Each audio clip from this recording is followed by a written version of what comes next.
That woman came in for a rancher? That's a hard sight. Then quit staring and mind your own boots. Take this and catch the next train east. I crossed half the country, cowboy. I'm not leaving that easy. Your herd is losing money every winter. Who in blazes are you, ma'am? A plus-sized woman mocked by the whole town, framed for her own father's death, becomes the one woman who brings Montana's richest cattle baron to his knees after he turned away 18 brides before her. Subscribe and turn on notifications so you don't miss the next part. The letter burned fast. Austin Brand watched it curl at the edges, the thick cream-colored stationery catching quick and bright before collapsing into ash inside the iron wastebasket. He'd paid good money for that wastebasket. He used it a lot, Mr. Brand. Gerald Whitmore, the matchmaker from Chicago, pressed 2 fingers to his temple like a man fighting off a headache he couldn't afford. That was a letter of introduction from the Hartwell family, the Hartwells of Lakeshore Drive. Do you understand what that means? Means nothing to me. Their daughter attended finishing school in Paris. She speaks 3 languages. She plays, I don't need a woman who speaks French, Gerald.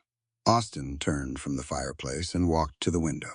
Outside, the Gallatin Valley stretched wide and cold under a pewter October sky.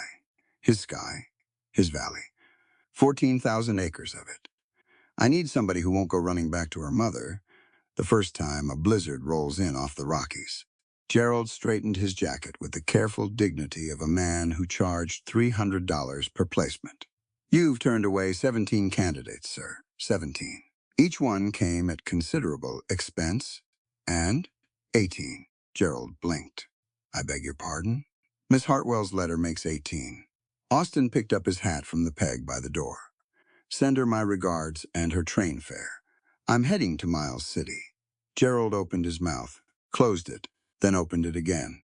You are the most impossible man I have ever worked with in 22 years of matchmaking. Austin put his hat on. Probably. He left Gerald standing in the study with the ashes still smoking. Miles City sat at the edge of the world, or so it felt in October. The train depot was a wind-battered building with a crooked weather vane and a platform that needed new boards every spring. Austin arrived an hour early, which he told himself was practical. The incoming train from the east always brought supply manifests he needed to review before the freight wagons rolled out. That was what he told himself. He leaned against a post at the far end of the platform and watched the other men gathered there. A few ranchers waiting on parts, a couple of merchants expecting dry goods, 3 boys from town who had nothing better to do than watch the train come in and kick gravel at each other. The whistle announced the locomotive from 2 miles out. By the time it groaned and hissed to a stop alongside the platform, a small crowd had gathered, the way crowds always did in a town with limited entertainment. Austin watched the passengers step down. A family first, husband and wife, and 2 children wrapped in traveling coats. Then a young man in a city suit who looked around at Miles City with visible disappointment. A drummer with sample cases. An older woman in black. 2 cattle buyers Austin recognized from the Stockmen's Association. Then the car fell quiet for a moment. Then Martha O'Malley stepped onto the platform. She was a big woman. There was no softening that fact. And Austin didn't try. Tall and broad-shouldered, with solid arms and hands that were red from the cold even through her gloves.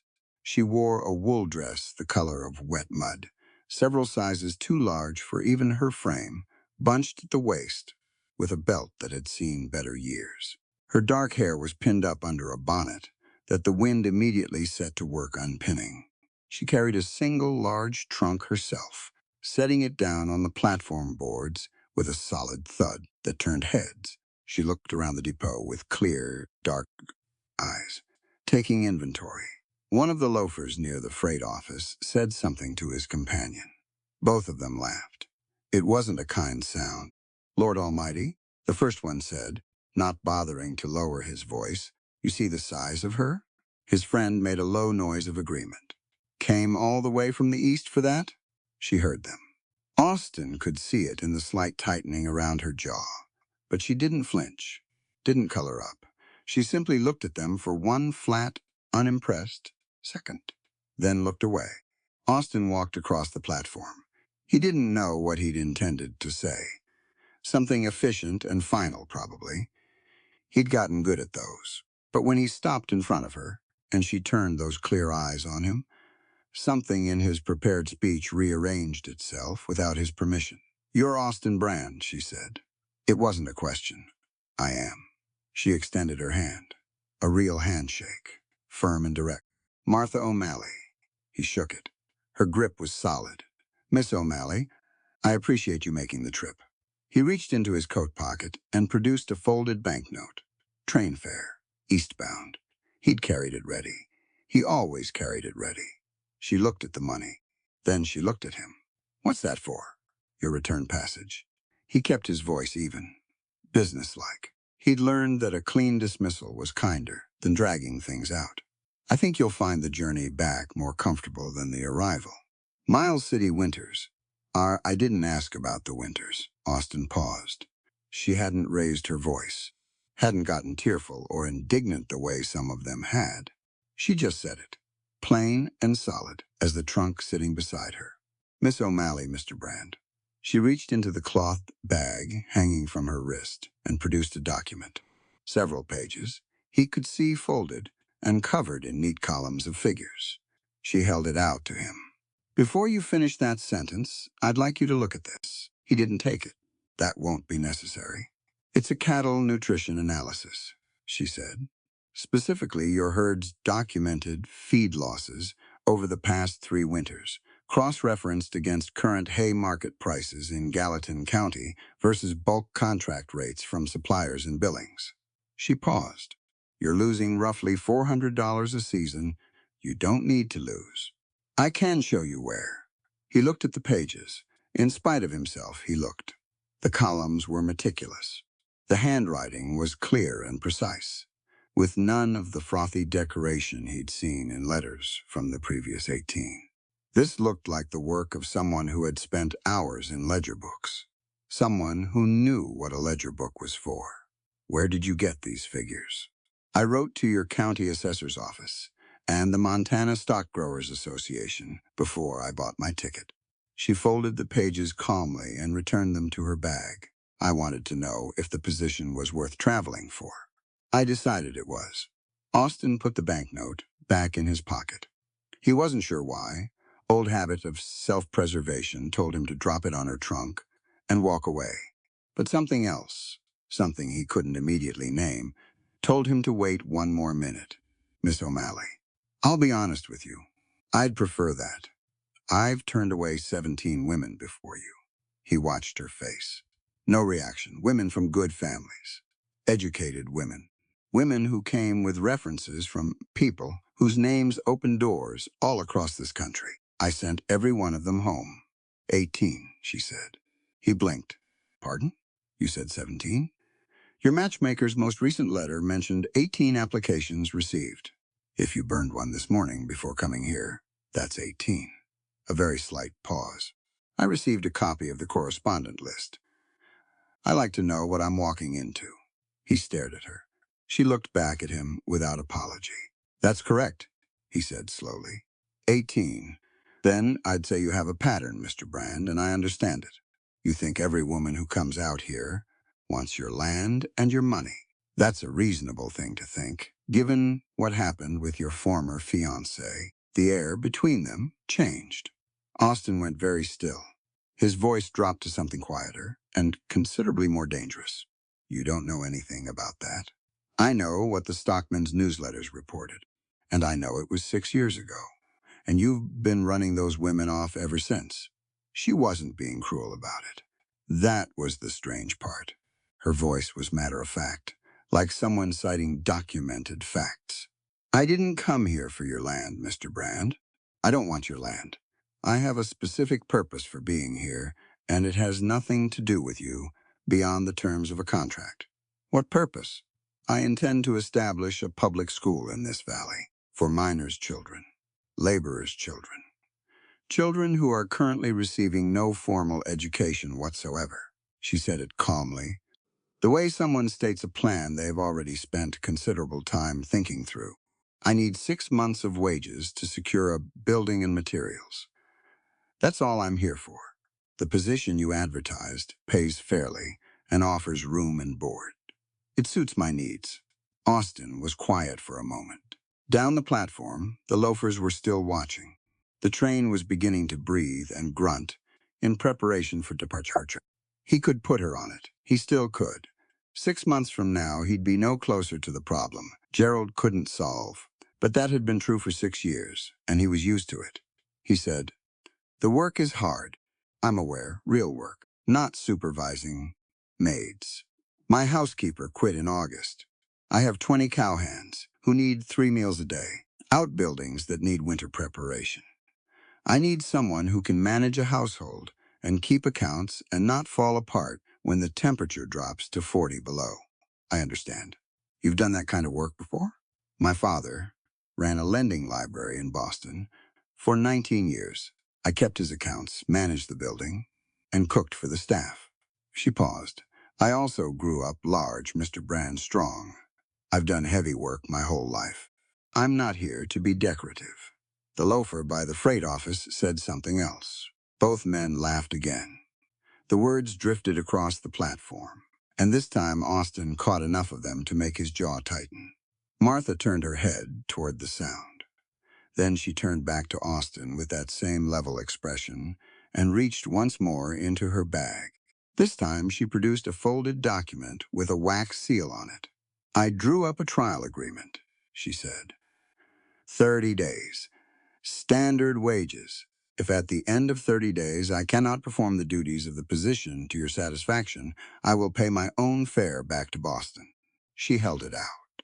No obligation to you, beyond reasonable working conditions and honest pay. He took the document. It was thorough, more thorough than anything Gerald had ever produced.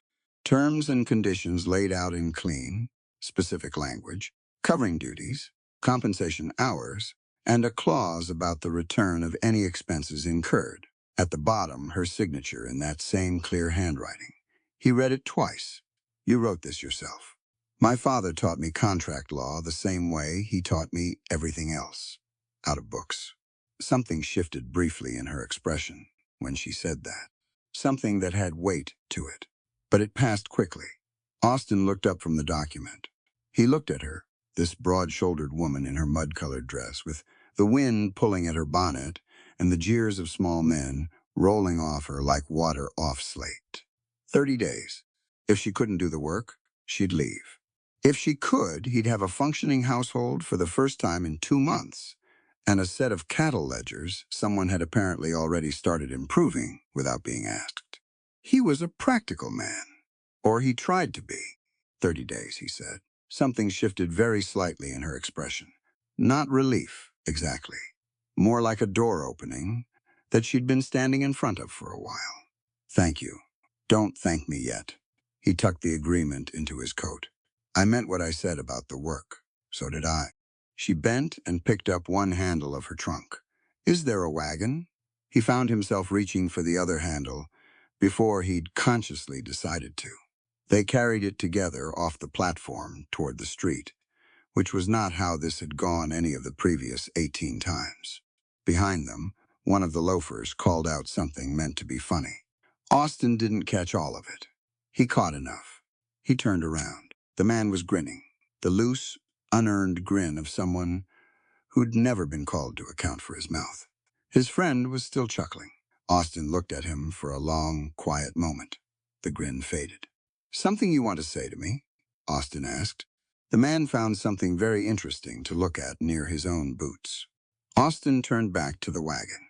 Martha was already securing her trunk in the bed with a length of rope she'd apparently produced from somewhere in her luggage, tying a knot that looked like she'd done it before, in weather worse than this. She didn't say anything about what had just happened. He appreciated that. They rode the first mile out of Miles City without talking. The road ran northwest through flat grassland, going gold and brown in the autumn cold. The mountains ahead were already wearing snow on their upper shoulders. Austin kept his eyes on the road and turned the contract over in his mind. The terms. The 30-day clause. The fact that she had walked off a train in a strange territory with one trunk and a cattle liveger she'd prepared before she'd even bought her ticket. That was not the behavior of a gold digger. It was not the behavior of any of the previous 18, who had all arrived with matched luggage and letters of reference and careful smiles calibrated for a wealthy man's approval. He glanced sideways at her. She was looking at the mountains with an expression he couldn't read. Interested, maybe. The kind of interest that isn't performance. "What do you know about cattle?" he asked. "Enough to read your loss reports," she said. "Not enough to pretend I know more. I can learn what I need to. What about winters here? This isn't Boston. I've read the land records and weather reports for Gallatin County going back 12 years. She paused. "Your worst blizzard on record was 1,879, February. You lost 400 head and one hired man." He stared at the road. "Where did you read that?" "Montana newspapers archive their back issues at the Boston Athenaeum. I had 3 weeks to prepare, before the train left." She said it without particular pride, just information. I wanted to understand what I was agreeing to. Austin didn't say anything for a while. The wagon rolled on. A hawk turned slow circles above the grass to the east. Somewhere behind a ridge, one of his outlying herds was moving, and he could faintly hear the cattle. He thought about Gerald's face when he'd burned the Hartwell letter.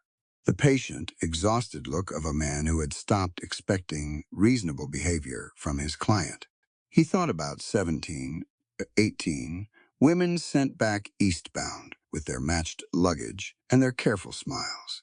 He thought about how little any of them had tried to understand what they were walking into, how most of them had arrived with their own blueprints for the life they expected to find.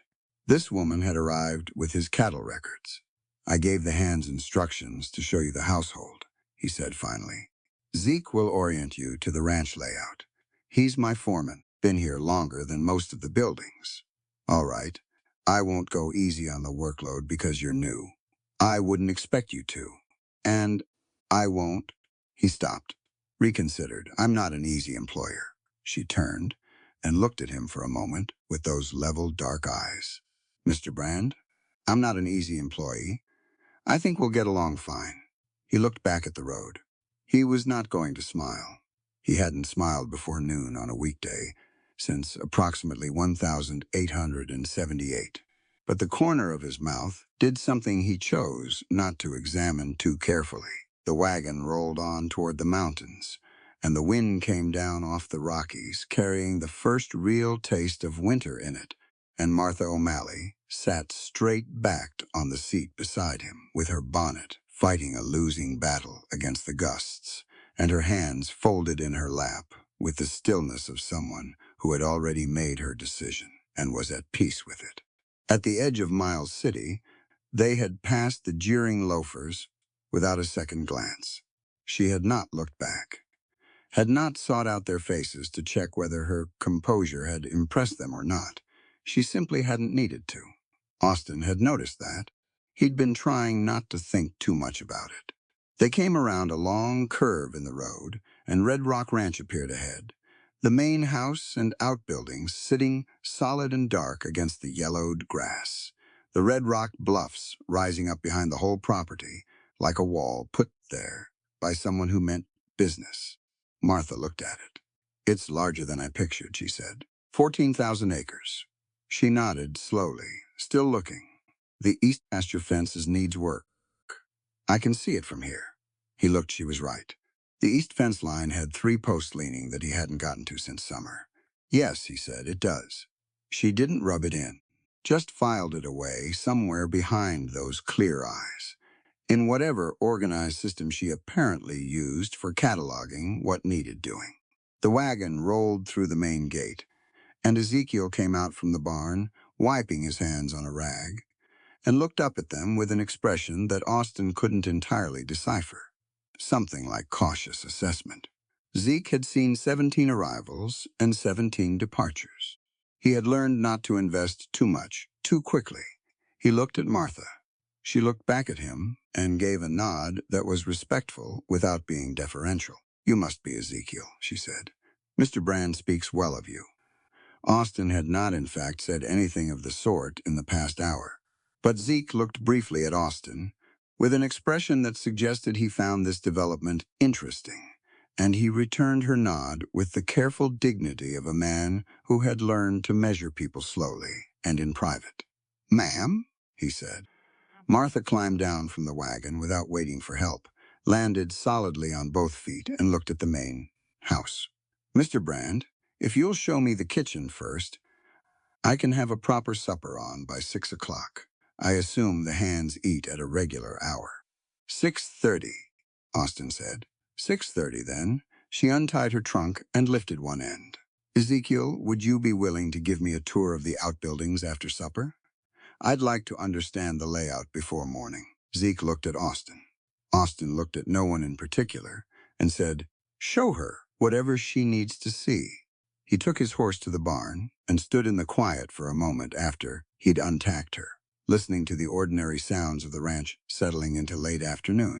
Wind on the roof, cattle somewhere to the north, the distant, purposeful sound of the back door of the main house opening and closing. He did not know what the next 30 days would bring. He had not known what any of the previous arrivals would bring either, but he'd been certain every time of how they would end. He'd been right every time. He was not certain now. That was new. He stood there a minute longer in the smell of hay and horses, turning the signed contract over once in his hands before tucking it into his coat pocket. Then he went to see about the east fence. The rooster at Red Rock Ranch crowed at 4:30 in the morning, which Martha discovered was 30 minutes before anyone else on the property considered it a reasonable hour to be awake. She had been up since 4, old habit from the library. Her father had opened the Boston Athenaeum reading room at 7 sharp every morning. The fires needed to be lit, the lamps trimmed, and the front steps swept before any patron arrived. Martha had been doing that since she was 12. A Montana rooster wasn't going to change her schedule. She had the kitchen stove going and a pot of coffee on before the first of the ranch hands shuffled through the back door with his hat in his hands and sleep still on his face. He stopped short when he saw her at the stove, a broad woman in a practical gray dress, with her sleeves already rolled to the elbows, cracking eggs into an iron skillet. "Morning," Martha said, without turning around. The man said nothing for a moment. "Then, ma'am," in a tone that suggested. He wasn't sure what to do with a functioning kitchen. By 5:15, 7 of the 20 hands had drifted in for coffee. By 5:30, Martha had biscuits in the oven, a side of salt pork sizzling, and a working understanding of which men took their coffee black and which ones pretended they didn't want sugar. Austin came in at 5:45, looked at the filled table and the organized stove and the stack of plates already warming near the fire, and said nothing. He poured himself coffee and took it to the far end of the table and looked at his morning mail. Martha noted this and kept cooking. After breakfast, she asked Zeke to show her the full list of morning chores. He handed her a paper he'd written out in careful, deliberate letters, 14 items long. She read it through once, put it in her apron pocket, and got to work. Austin had said the night before that he wouldn't go easy on the workload. He'd been telling the truth. Zeke walked her through what needed doing without apology or softening, and Martha followed with a notebook and wrote down everything. The chicken house needed mucking. The root cellar needed its winter inventory checked and restocked from the supply wagon that had come in 2 days prior. The cowhand's bunkhouse needed its stovepipes cleared before the weather turned hard. 3 water barrels behind the south barn had to be scrubbed before freeze-up. "We had a housekeeper before you," Zeke said, standing at the entrance to the root cellar with his arms folded. "Mira, good woman. Left in August when her sister and Helena took sick." "I know. Mr. Brand mentioned it. She had 2 girls helping her." "I'm aware." Martha descended the root cellar steps with a lantern. "I'll manage." Zeke stood at the top of the steps for a moment. Then he said, The hands will give you trouble. Some of them will try. How you handle that will matter more out here than most anything else you know how to do. She stopped at the bottom of the steps and looked up at him. In the lantern light, his face was patient and watchful. 60 years old, Austin had told her. 22 of those years at Red Rock Ranch, he had seen things come and go on this property that Austin Brand had been too young to remember. My father used to say, Martha said, that respect is not given or taken. It's recognized. People recognize it when they see the real thing. Zeke looked at her for a moment. Your father was a smart man. He was the smartest person I ever knew. She turned back to the root cellar shelves. I'll have the inventory done before noon. She had it done before 10:30. The frozen manure in the cattle pen nearest the main house was the worst job on the list. Everybody knew it. Nobody said it. When Martha appeared at the pen with a heavy iron fork and a wheelbarrow, two of the younger hands leaning against the corral fence exchanged a look. One of them, a lean young man named Doyle, with a sun-dark face and a mouth that had gotten him in trouble twice already since Martha's arrival, straightened up and watched her start work. You know what that job is, right? He said. I do, Martha said. Most of the last housekeepers, they sent somebody else for this one. That was their choice. She drove the fork into a frozen mass and levered it loose. It took real effort. She put her weight into it and got it up and into the wheelbarrow. I prefer to know what every job on a property entails. That way I can account for the time correctly. Doyle's companion, a quieter man named Pete, said nothing. He watched her work with an expression that was moving slowly from curiosity towards something more like attention. Doyle said, That's an awful big job. For anyone, Martha said. Yes, it is. Feel free to help. Doyle did not help, but he also stopped talking. She worked the pen for 2 hours. It was cold enough that her breath came out in clouds, and by the end her shoulders ached in a way that would make itself known tomorrow morning. She loaded the wheelbarrow and hauled it to the compost heap 3 times. On the third trip back, she passed Pete, who was repairing a hinge on the barn door. Without looking up from his work, he said, There's hot water in the barn for cleaning tools. Thank you, Pete, she said. She heard him make a small sound that might have been acknowledgement. At noon, she went back to the kitchen and made lunch for 20 men. Bean soup from the stock she'd set. Simmering at 7 in the morning.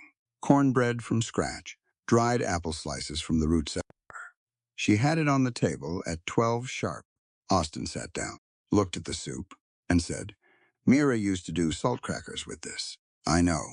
I found her recipe book. Martha set the cornbread in the center of the table. Crackers need to be ordered from the supply merchant. I'll put them on the list for the next town run.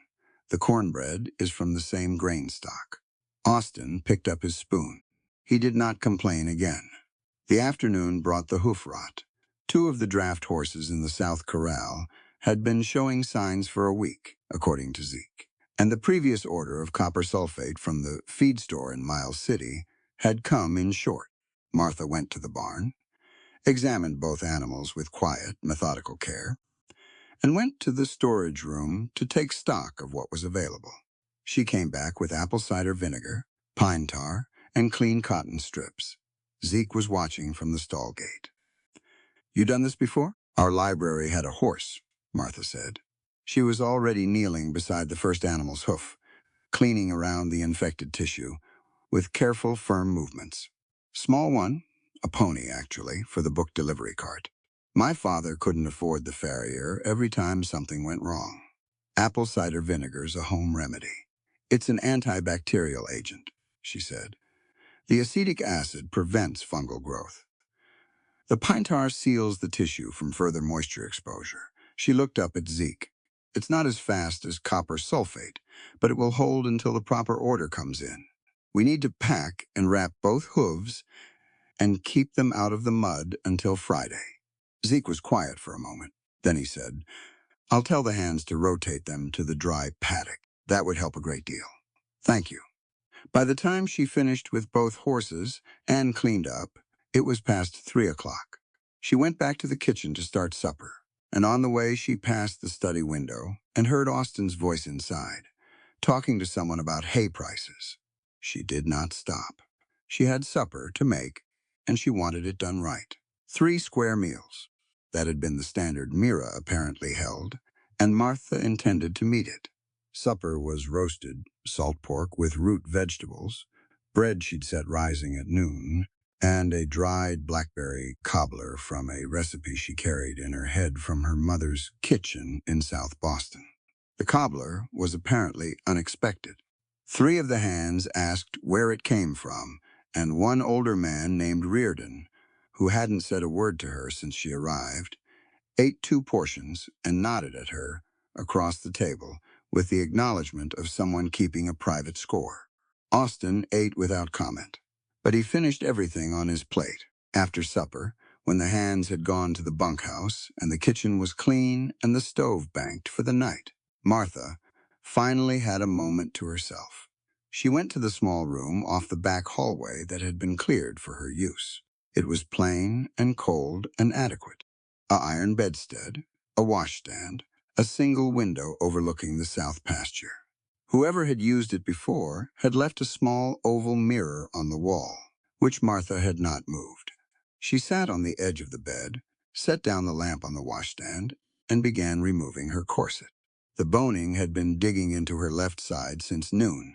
It was a necessary garment, according to everything she'd been told her entire life by everyone who had an opinion about her body, which was most people she'd ever met.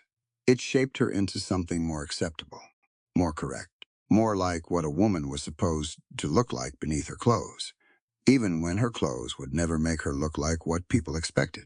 She loosened the lacing slowly and let out a careful breath.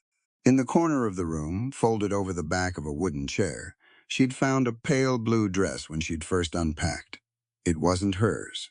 It was small-boned and narrow-waisted, with tiny pearl buttons down the front and lace at the collar, clearly left behind by one of the previous 18. Martha had folded it there when she unpacked, not sure what to do with it. She looked at it now in the lamplight.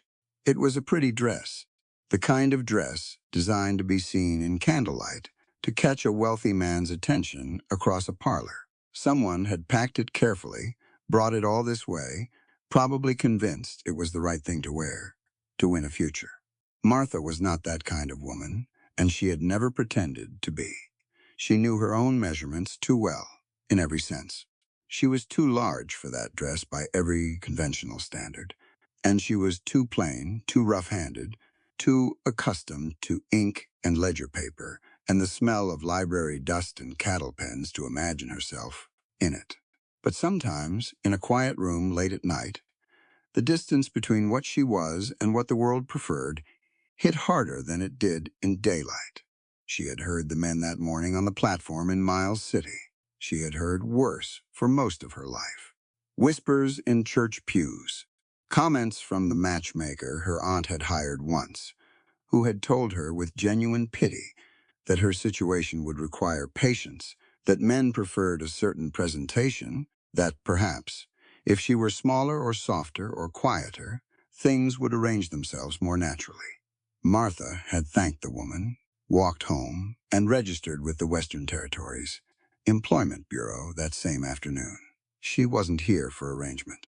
She was here for work and wages, and a school she intended to build for children who had nobody advocating for them. Still, the dress was a pretty thing. She reached over and moved it to the small wardrobe, out of sight. Then she took down her hair, washed her hands and face in the cold water at the washstand, and sat a moment on the bed in the lamplight with her hair loose around her shoulders. Tomorrow there were 2 more water barrels to clean, the bunkhouse stovepipes to clear, and the household accounts to begin organizing. Whoever had been managing them since Mira left had done it badly. Austin apparently handled the large ranch accounts himself, but the household ledger had 3 months of mixed entries, some in pencil, some in ink, and at least 2 recurring overcharges from the Miles City Mercantile that Martha had spotted on first glance. She would need to document those carefully before she raised them. She'd learned early that when you showed a man his own accounting errors, the manner mattered as much as the accuracy. A woman of her background and appearance, raising financial issues with a man of Austin Brand's pride and defensive history, needed to come in with clean numbers and no suggestions of blame. She extinguished the lamp and lay in the dark. Outside, the wind was beginning to come up off the mountains. She could hear it find the corners of the house, looking for ways in. This old house had stood a long time against that wind. It had good bones. She thought briefly about what Zeke had said in the root cellar, that how she handled the hands would matter most. She thought she was doing all right so far. Doyle had avoided her after the incident at the cattle pen, which was not ideal, but was better than continued provocation. Pete had told her about the hot water in the barn. Reardon had eaten the cobbler. Those were small things.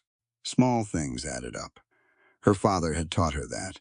He'd built a lending library in a working-class neighborhood of Boston with no institutional funding and no family money, purely on the basis of small things adding up. Every book he mended and put back on the shelf. Every person he helped find what they needed. Every child he let sit in the reading room on rainy days when they had nowhere else to go. People remember how you treated them when they needed something, he used to say. Not what you said, what you did.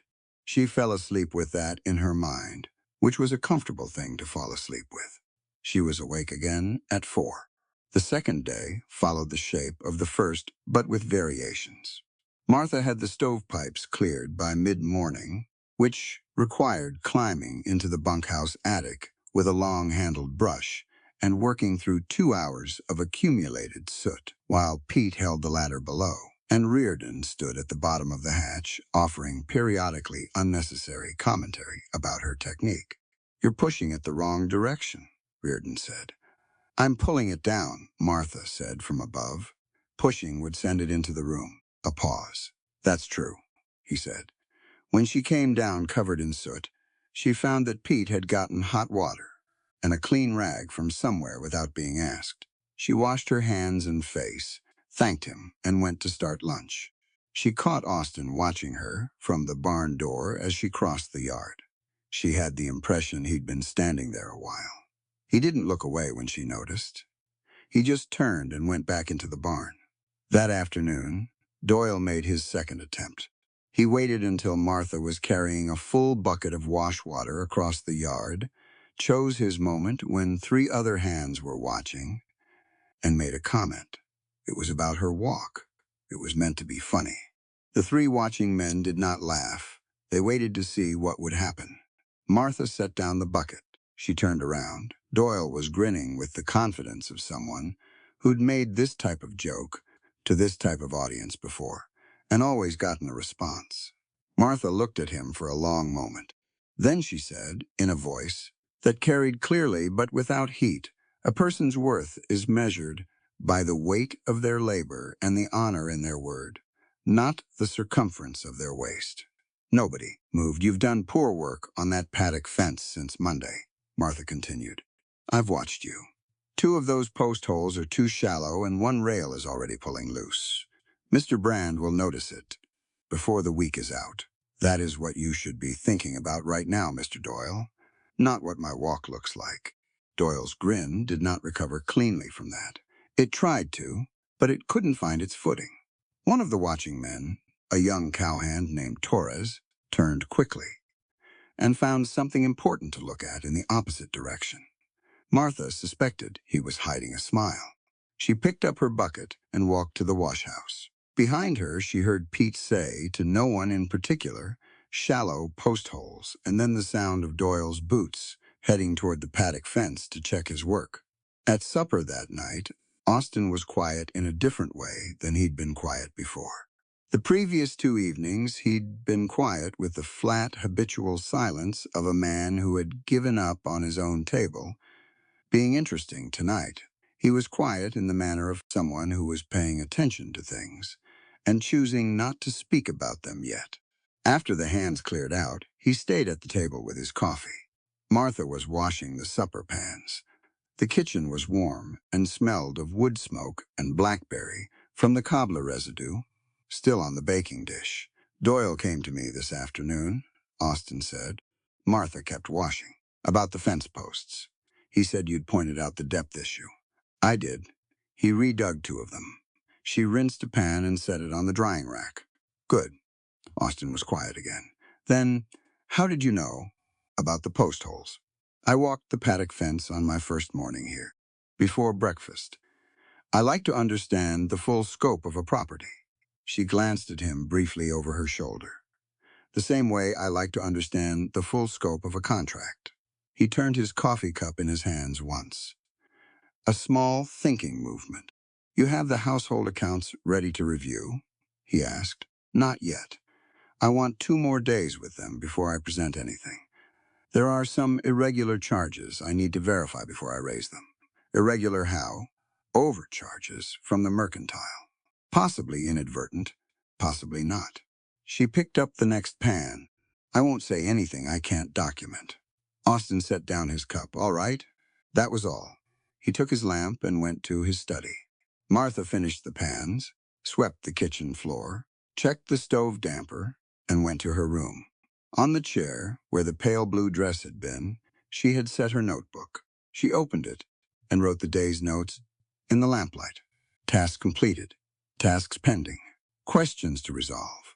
A rough material list she was building toward the school, still months away, still entirely theoretical at this point, but real to her in a way she held on to. The school was why she was here. Every bucket of wash water and every soot-stained chimney pipe and every overcharged mercantile invoice was a step toward it. She kept that knowledge in a specific place inside herself, separate from the daily friction and the aching shoulders and the cold room and the small, quiet loneliness of being new somewhere among people who were watching her, the way ranchers watched any new animal introduced to an established herd, with patience, with assessment, with the willingness to revise their first opinion if the evidence required it. She wrote for 20 minutes. Then she closed the notebook and extinguished the lamp. The wind came harder off the mountains that night.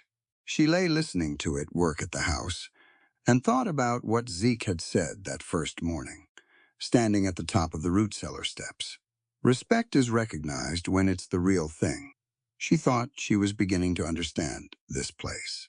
Its particular rhythms, the way the day divided itself between what was urgent and what was merely important, the way that men communicated more through what they did than what they said, the way Austin Brand sat at his own table, like a man still calculating whether he was welcome there.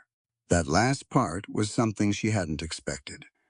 She had expected a hard employer, a guarded one, a man with justified reasons for his defenses, and no particular inclination to take them down.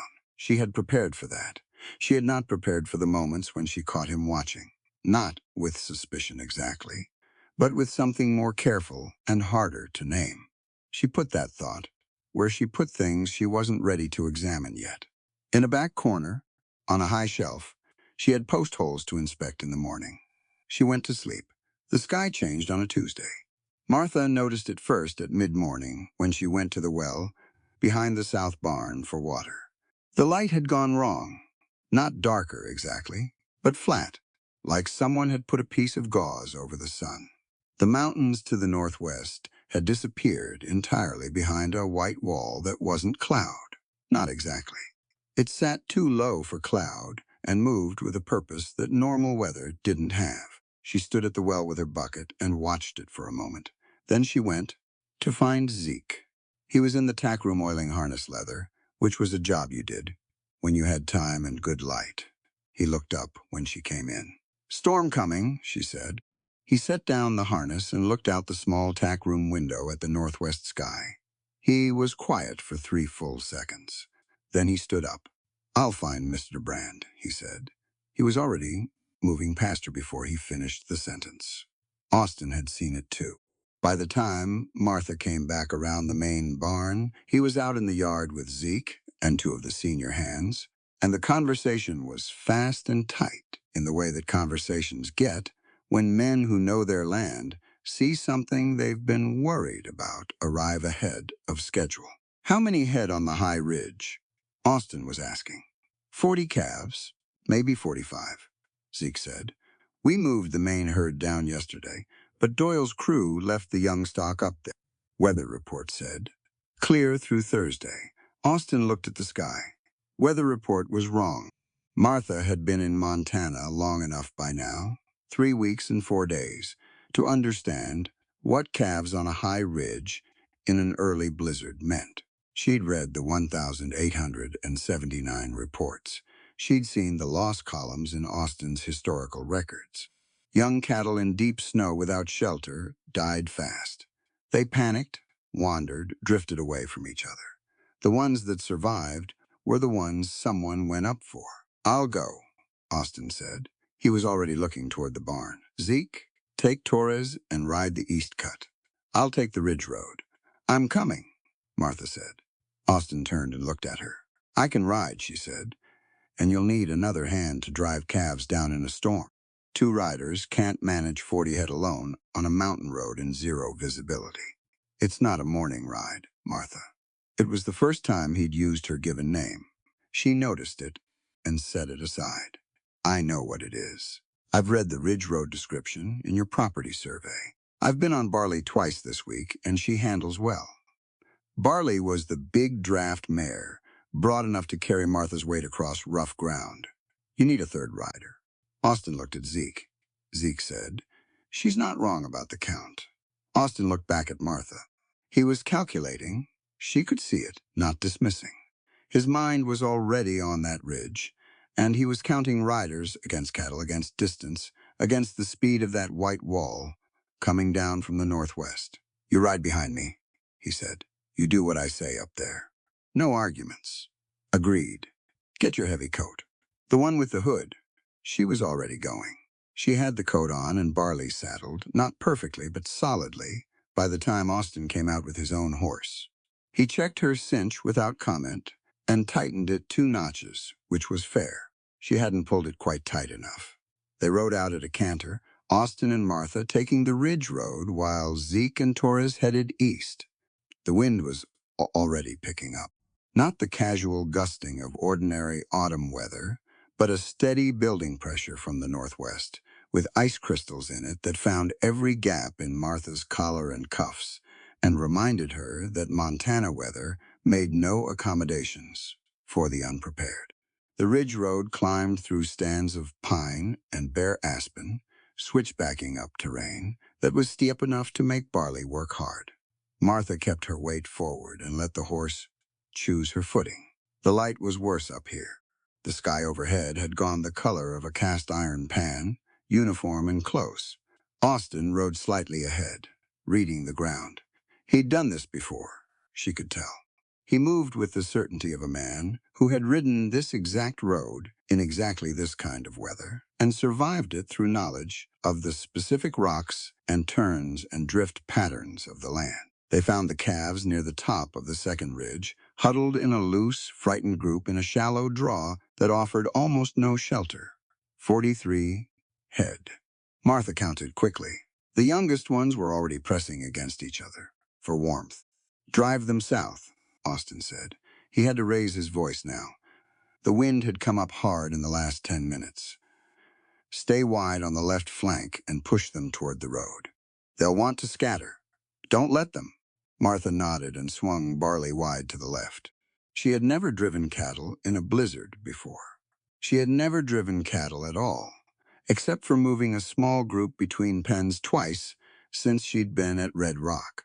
But cattle followed pressure and release. She'd read that somewhere, in a ranching manual from the library's agricultural section, and she understood the principle. You pushed from behind and from the sides, but never from the front.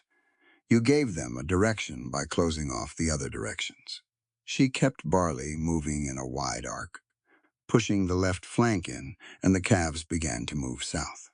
Reluctantly, with the particular stubbornness of frightened young animals who were unconvinced that south was better than where they were. Austin worked the right flank and the rear, and the 2 of them together made a moving wall that the calves had no good option but to drift ahead of. It was slow going, The snow was coming in earnest now, driving horizontally off the ridge in sheets that cut visibility to 30 yards, then 20. Martha kept her eyes on Austin's dark coat ahead of her and the moving shapes of the calves between them, and pushed Barley forward into the wind. She lost track of time somewhere on the upper switchback. It could have been 40 minutes or 2 hours. The world narrowed down to the next 20 feet of road, and the sound of wind and hooves, and the occasional panicked sound from a calf that was thinking about bolting. Then she heard Austin's horse scream. It was not a sound she'd heard before, but she knew immediately what it was. Fear, pain. She pushed Barley forward through the snow and found them 10 yards off the road, where the ridge dropped away to the left. Austin's horse had gone sideways on an ice-slicked shelf of rock, scrambled, gone down. Austin had been thrown clear, which was the good part. The bad part was visible even through the snow. He was on the ground with his right leg pinned under a boulder. Not a massive rock, chest height of standing, but solid granite with snow packed around the base, and his leg wedged at the ankle beneath a shelf of it. His horse had scrambled up and stood trembling, 10 feet away, reins trailing. Martha was off Barley before the mare fully stopped. "Don't move it," Austin said immediately. He was pale but completely controlled. "If you try to drag my leg, you'll break the ankle. I can feel the weight is on the joint." "I'm not going to drag it." She was already looking at the situation. The boulder sat on an ice shelf. Its base was exposed on the right side. She walked around it quickly, putting her hands on it, testing the weight, the distribution, the angle. A lever. That was what she needed. She looked at the tree line. 8 feet away, a dead pine had fallen across a low rock outcrop. The trunk was maybe 5 inches through. "Long enough, I need 2 minutes," she said. "Martha, 2 minutes."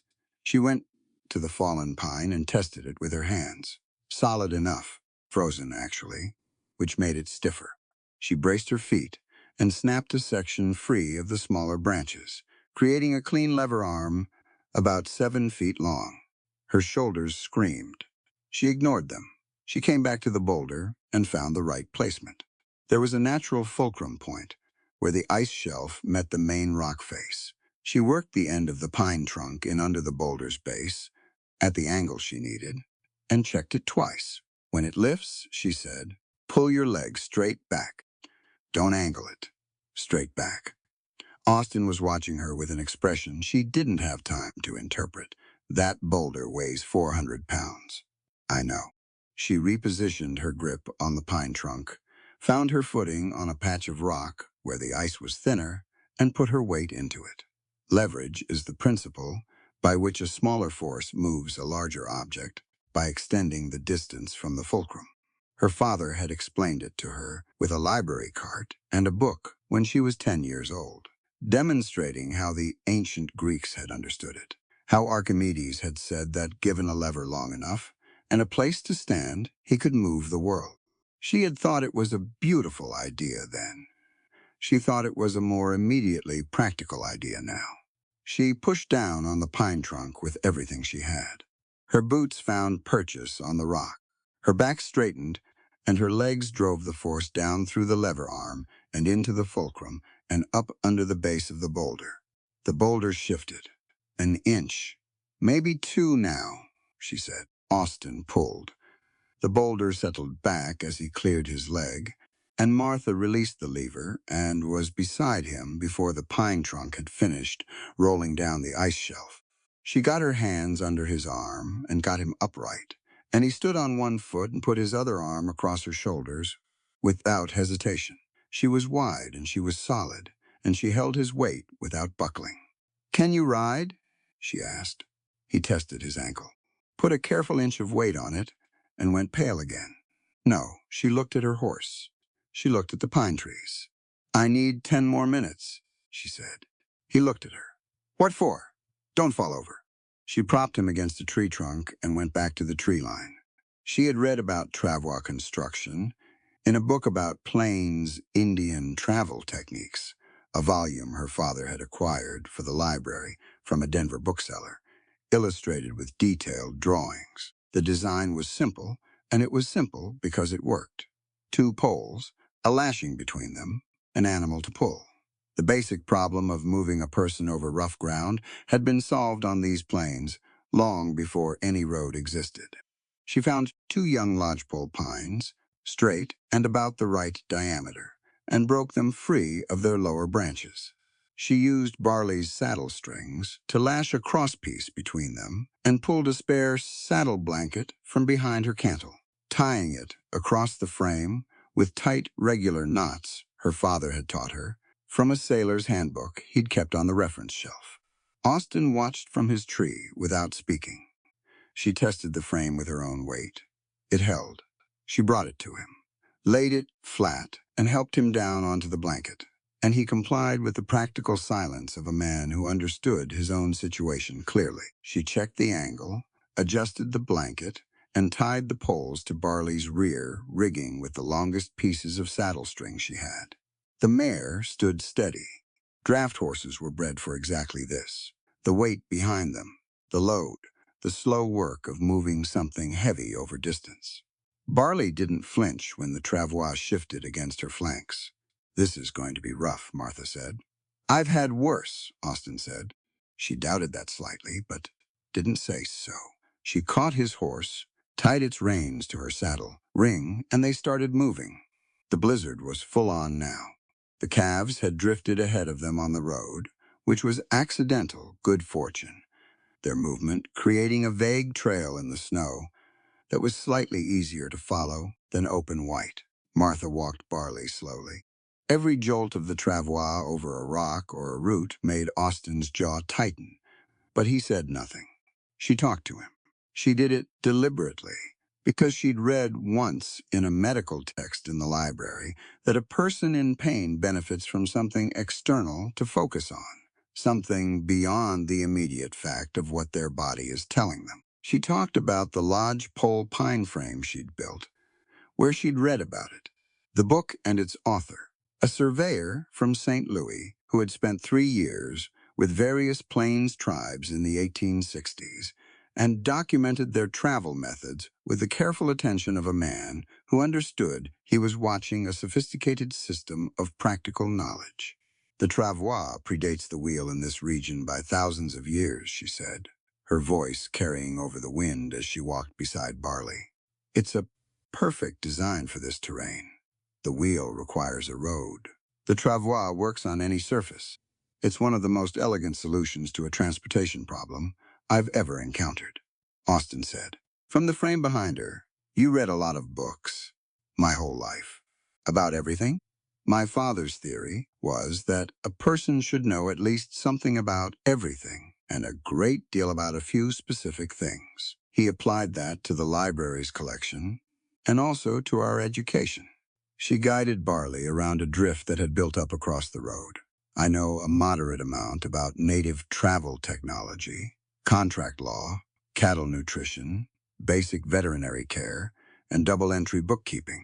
I know a great deal about 19th century British literature and the history of public libraries in New England." A pause from behind her.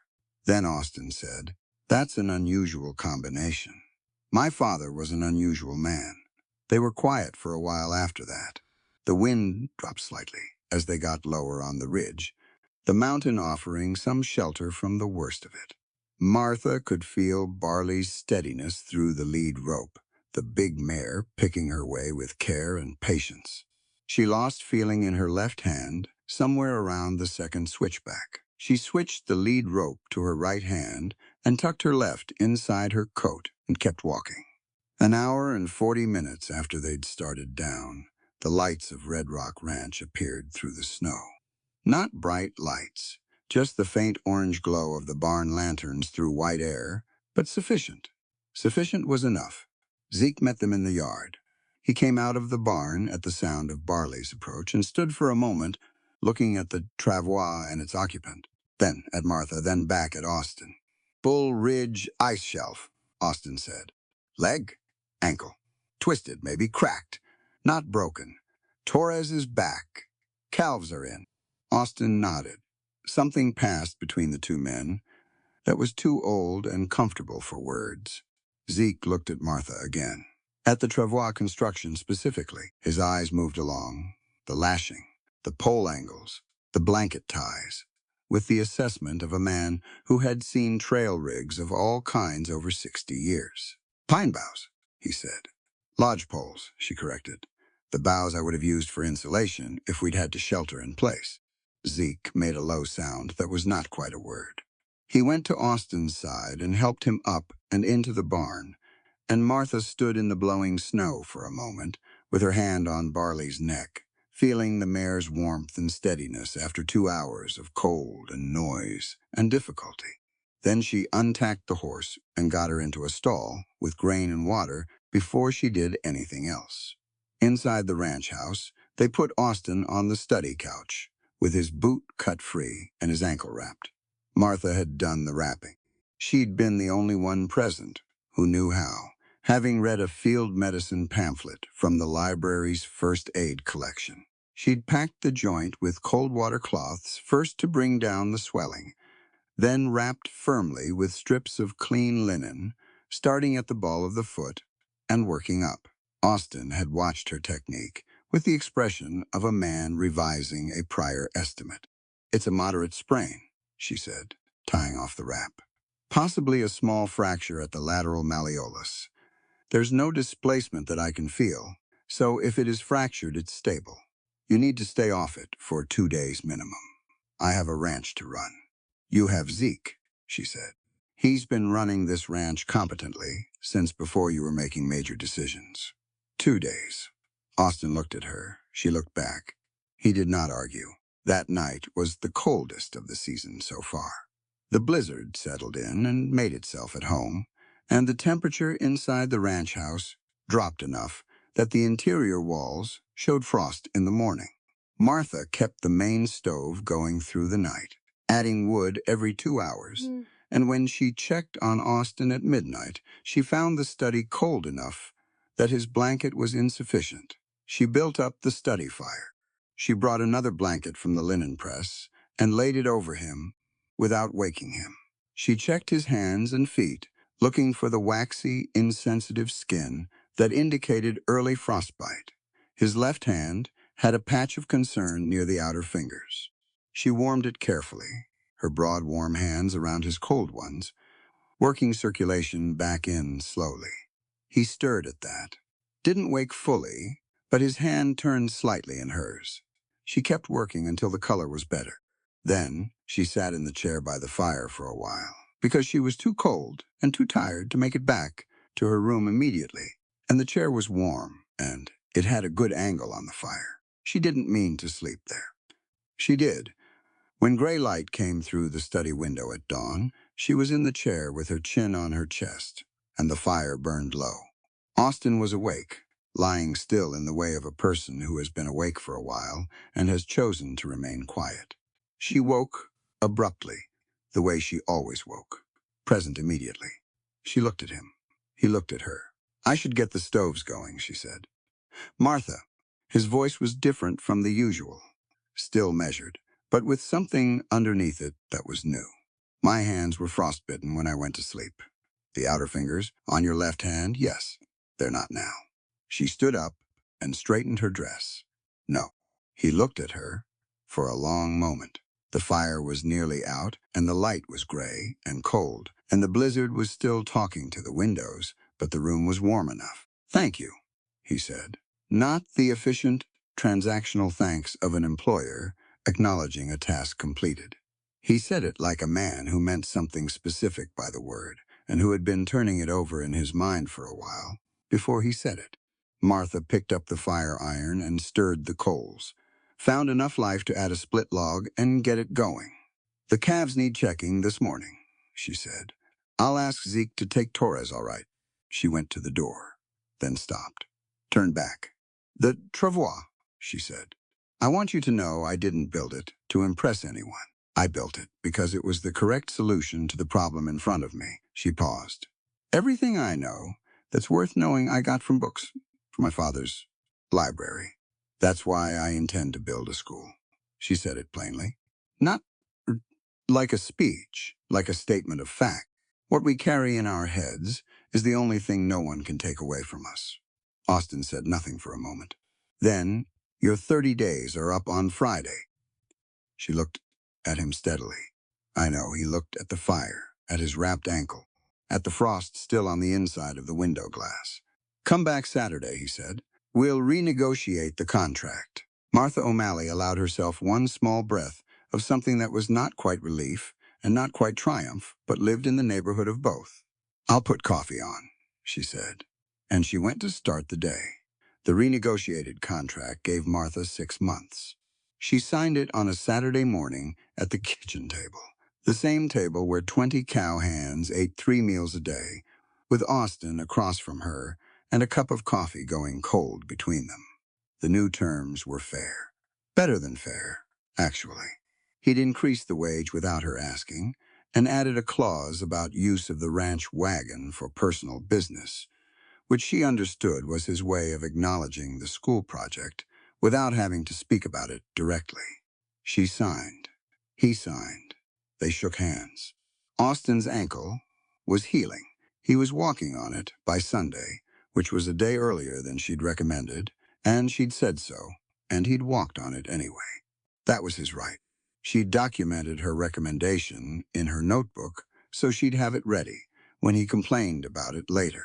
He didn't complain about it later, which she added to her private ledger of things that surprised her about Austin Brand.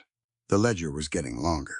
December arrived with a week of clear, brutal cold, followed by a brief thaw that turned the yard into mud, and then froze again overnight into a surface that was uneven and treacherous in the dark. Martha put sand down on the paths between the main buildings every morning before anyone else was up. She did it without mentioning it and without waiting to be asked, because she'd slipped twice on the ice herself and understood the problem from personal experience. Reardon noticed, he told Pete. Pete told Torres. By Thursday, 3 of the hands were automatically checking the sand bucket by the barn door before the morning feed run. Small things adding up. The household accounts were in order by the end of her 2nd week of the new contract. She'd found the mercantile overcharges, documented them with the original supply manifests, and presented Austin with a clean summary one evening after supper. He'd looked at the figures for a long moment, then looked at her, then looked at the figures again. $47, he said, over the past 4 months. 16 separate transactions. She'd set the evidence out in chronological order with each discrepancy circled in red pencil. It may be a bookkeeping error on their end.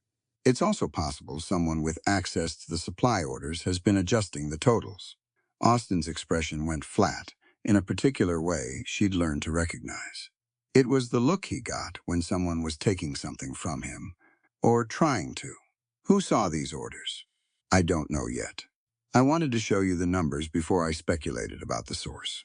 She folded her hands on the table. I'd recommend a quiet conversation with Mr. Harlan at the Mercantile before any accusations are made. Give him the opportunity to correct it as an error. If it is an error, problem solved. If it isn't, his response will tell you what you need to know. Austin had gone to Miles City the following morning. He came back that afternoon looking like a man who had gotten the answer he'd expected and didn't enjoy being right. He fired the hand who'd been adjusting the orders that same evening, quietly without drama, in the yard behind the barn where no one else could hear. Martha didn't know the details. She didn't ask. It wasn't her business what he did after she'd put the facts in front of him. What he did with the truth was always going to be his decision.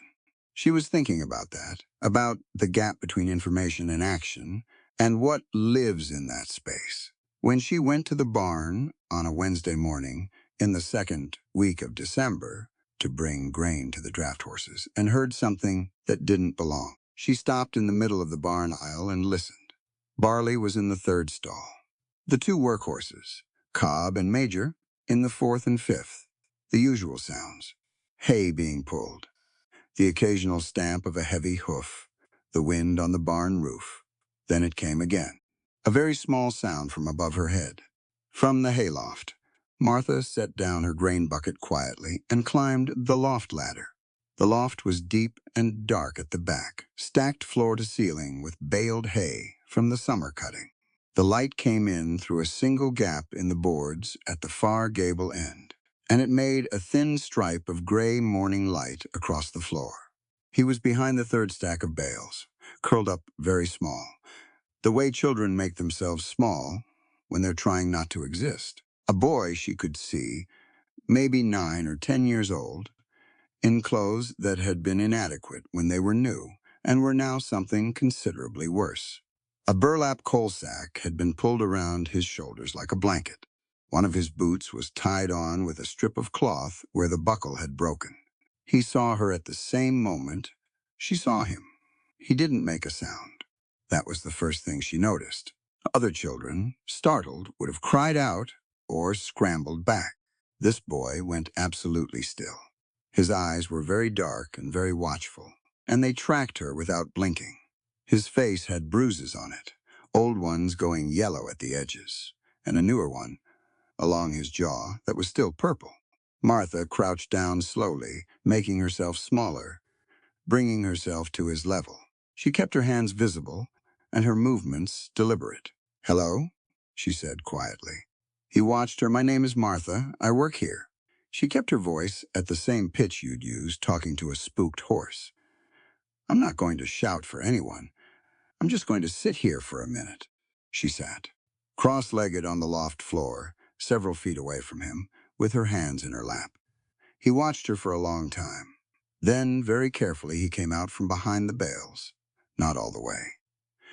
Just enough that she could see him more fully. He was thin, deeply, concerningly thin, the kind of thin that meant missed meals weren't a recent development, but a long-running condition. His hands were covered in old calluses and small scars that she recognized from the reading she'd done on industrial labor conditions. Coal dust was still in the creases of his knuckles and around his fingernails, despite what looked like attempts to clean it out. Thorne's mines were 30 miles north of the valley. She knew this. Everyone in Gallatin County knew about timberline mining and railroad, knew about Harrison Thorne, knew that the company's labor practices were the subject of complaints that never quite found their way to official resolution. She looked at this boy and understood, without needing to ask where he had come from. "Are you hungry?" she asked. He gave a very small nod. "All right. I'm going to go to the kitchen and get some food. I'll bring it back here." She stood slowly. "I'll come back by myself. No one else." He watched her. Then he nodded again. She went to the kitchen, made up a plate of biscuits and cold salt pork, and the last of the previous evening's bean soup in a tin cup, and came back to the barn. He was still in the loft, which she'd half expected him not to be. He ate fast, with the concentrated focus of someone who has learned not to take the continued presence of food for granted. She sat across from him on a hay bale and let him eat without talking. When the plate was empty and the soup cup was tipped to get the last of it, he set it down and looked at her. She said, "I'd like to know your name, if you'd like to tell me." He opened his mouth. She saw it happen, the intention to speak, and then something in his throat closing down. His expression shifted to something difficult to look at directly. Not embarrassment. Something older and heavier than embarrassment. He shook his head. She waited a moment. "You don't speak." He looked at her, then looked at his hands, then looked at her again. He shook his head again. Martha had read about this. Selective mutism was one term. Trauma-induced aphonia was another.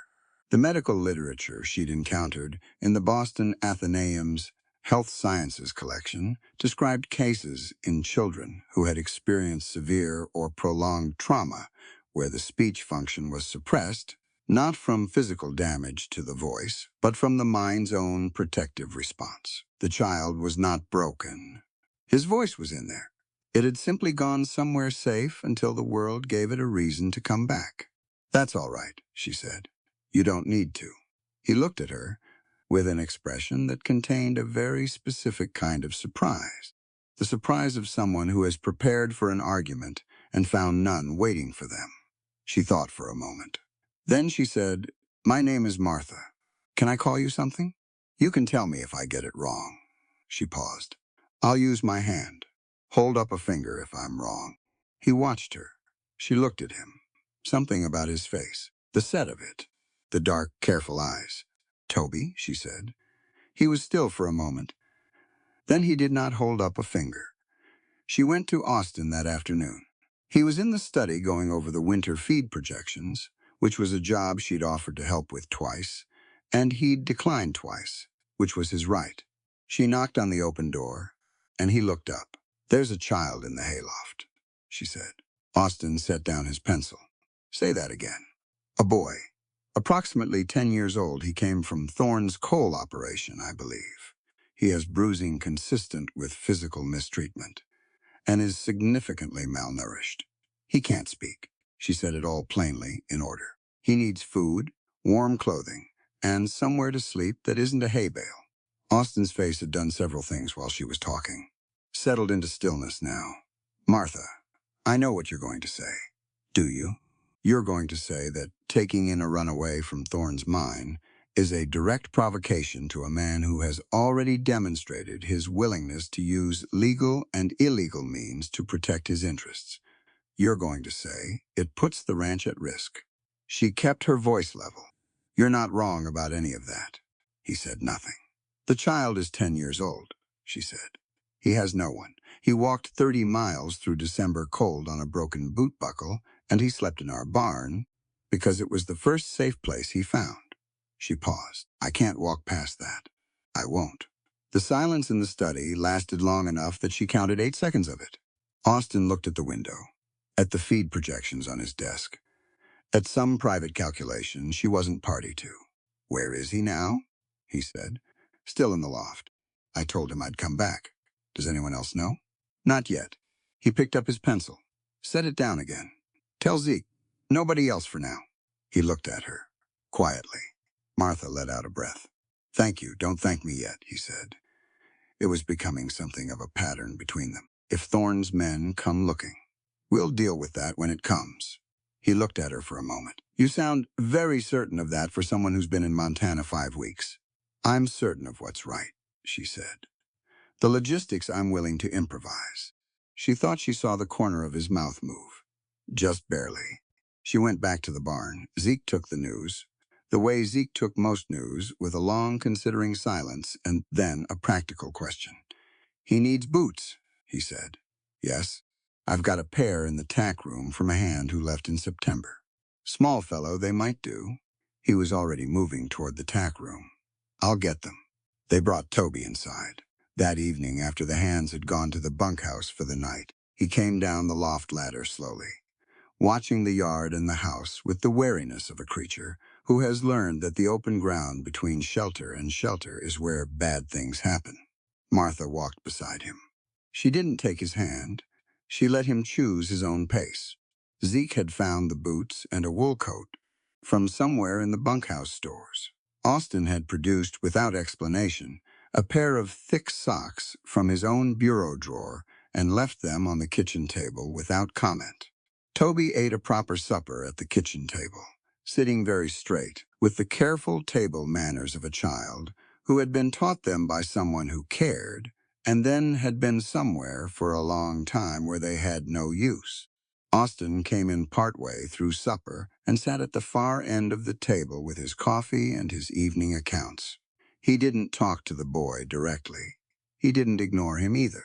He was simply present in the way that a person can be present when they're letting a frightened animal understand that the space is shared and safe without making any sudden demands. Martha watched this without appearing to watch it and added it to her private ledger. The boy watched Austin from under his lashes, the way children watch authority figures they're not so yet sure about. Measuring. Filing. After supper, Martha cleared the plates and brought out a small slate board and a stick of chalk she'd purchased in Miles City on her last supply run. She'd bought it for her own use, for practicing her lesson plans, but she had enough paper for that. She set the slate on the table in front of Toby. Do you know your letters? She asked. He looked at the slate, then at her. Then he picked up the chalk and, with careful, deliberate strokes, wrote the letter A. Martha sat down across from him. Good, that's A. She wrote it below his version, showing him the form. What about B? He wrote B slower, less certain. That's right, she wrote it cleanly below his. And C. He wrote C. He knew more than she'd expected. He knew the first 8 letters with reasonable confidence, and the next 4 with hesitation. After L, he stopped and looked at her with an expression that was asking a question he couldn't put into words. You stopped learning somewhere, she said. It wasn't a question, so she didn't frame it as one. That's all right. You're continuing now. She wrote M on the slate and said, M like my name. Martha starts with M. He looked at the letter. Then he wrote it back, carefully, slightly smaller than hers, and then below it wrote an M followed by an A. Ma, she said. Yes, Martha. He wrote the full sequence. M-A-R-T-H-A. Slow and deliberate, each letter considered. When he finished, he looked up at her. That's correct, she said. Something changed in his face. Very small, but real. Austin had moved from the far end of the table to the middle of it sometime during this. Martha hadn't registered the exact moment.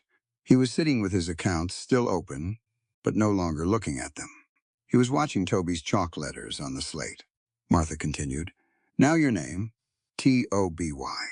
She wrote it out, pointed to each letter, T-O-B-Y. Toby looked at his name written in chalk on the slate for a long moment. Then he picked up the chalk and copied it below hers. 4 letters. Small, Martha said. Knowledge is the only shield poor children have against men who force them to sign away their lives. Teaching a child to read gives them their humanity. She said it to Toby, but she was also saying it to Austin, who was sitting 6 feet away at the same table. She said it plainly, and without performance because it was true, and because the boy in front of her was living evidence of it. Thorne's mind bosses had put a child to labor because the child couldn't read the documents they'd put in front of him, couldn't understand what he was agreeing to, or whether he was agreeing to anything at all. A child who could read was a child who could say, I know what that paper says, and I did not sign it, and you have no claim on me. That was not a small thing. It was, in fact, a very large thing dressed in small clothes. Toby was looking at his name on the slate. Then he looked at Martha and pointed at the chalk stick, a question in his eyes. Yes, she said. More. He wrote A again, then B, then C, D, E in order, going back to where he'd been confident and moving forward from there, through L, where he'd stopped before, hesitating at M, but then writing it. N, which he tried and got slightly wrong, and Martha wrote the correct form beside his, and he erased his with his sleeve and wrote it again. Austin's accounts sat untouched on the table beside him. They worked for an hour and a half by lantern light. By the end of it, Toby had the full alphabet written on the slate in his own hand, some letters more confident than others, all of them real. He sat back and looked at them. Martha said, That's yours, all of it. He looked at her. Then, carefully, he made a gesture with both hands, a movement she didn't immediately understand. He repeated it. Palms up, then turned over, then brought to his chest. Thank you, she guessed. He nodded. She smiled at him. A real one. You're welcome, Toby. Zeke, who had come in from the cold during the last 20 minutes and was standing near the stove with his coffee, said quietly to no one in particular, Room off the tack, barns empty. Clean and dry. Small stove in it. That would work, Martha said. Austin stood up from the table, collected his accounts, looked at Toby, who looked back at him with those watchful dark eyes. Austin said, Breakfast is at 6. Then he went to his study. Toby turned and looked at Martha. She said, He means you're welcome at the table. The boy looked at the study door, then back at Martha. He picked up the chalk and on the slate, below all the alphabet letters, wrote one thing, Toby, his own name, cleaner and more confident than the first time, as if writing it twice had made it more certain. Martha looked at it for a moment, at the 8 small letters on a piece of slate in a cold Montana kitchen. She thought about what her father used to say, that there was no gift more permanent than the ability to read your own name, that it was the first door, and once you could open it, no one could take the doorknob away. Toby was looking at the letters, too, with an expression that was new on his face. Not the wariness she'd seen in the hayloft, not the careful, measuring look he gave to rooms and people before he trusted them. This was something else, quieter, turned inward. Martha recognized it because she'd seen it on the faces of people in her father's library, the first-time readers, the adults who came in after long days of labor and sat at the reading tables and worked through primer books with their mouths moving silently around words they'd never been given before. It was the look of someone understanding, for the first time, that they existed in a way the world was required to recognize. She taught him 2 hand signs before they walked out to the tack barn room that night. The first was the sign for yes, a simple nod formalized into a hand gesture. The second was for help. The fist with thumb extended moved toward the chest. He practiced both twice, then put them in his pocket, metaphorically, the way a careful person puts away something valuable. Zeke had the tack barn room clean and the small stove going by the time they got there. A bedroll on the cot, a lantern on the shelf. Toby stood in the doorway and looked at it. Then he walked in and sat on the cot and looked at his boots, the ones from the tack room that Zeke had found. He touched the buckle on the right boot, which worked, which was an intact buckle, possibly the first one he'd had in a while.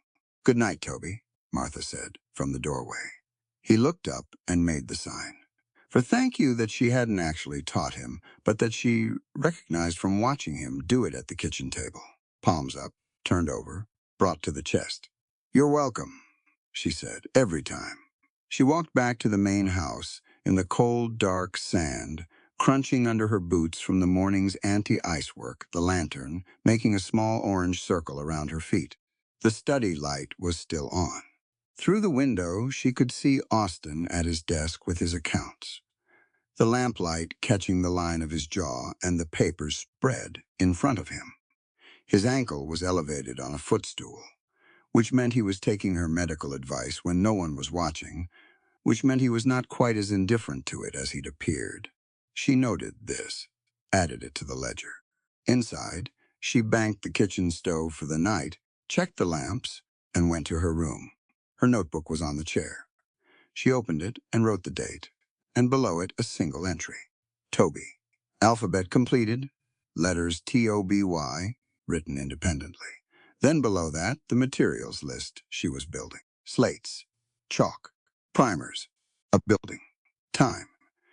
She had 4.5 months left on the new contract.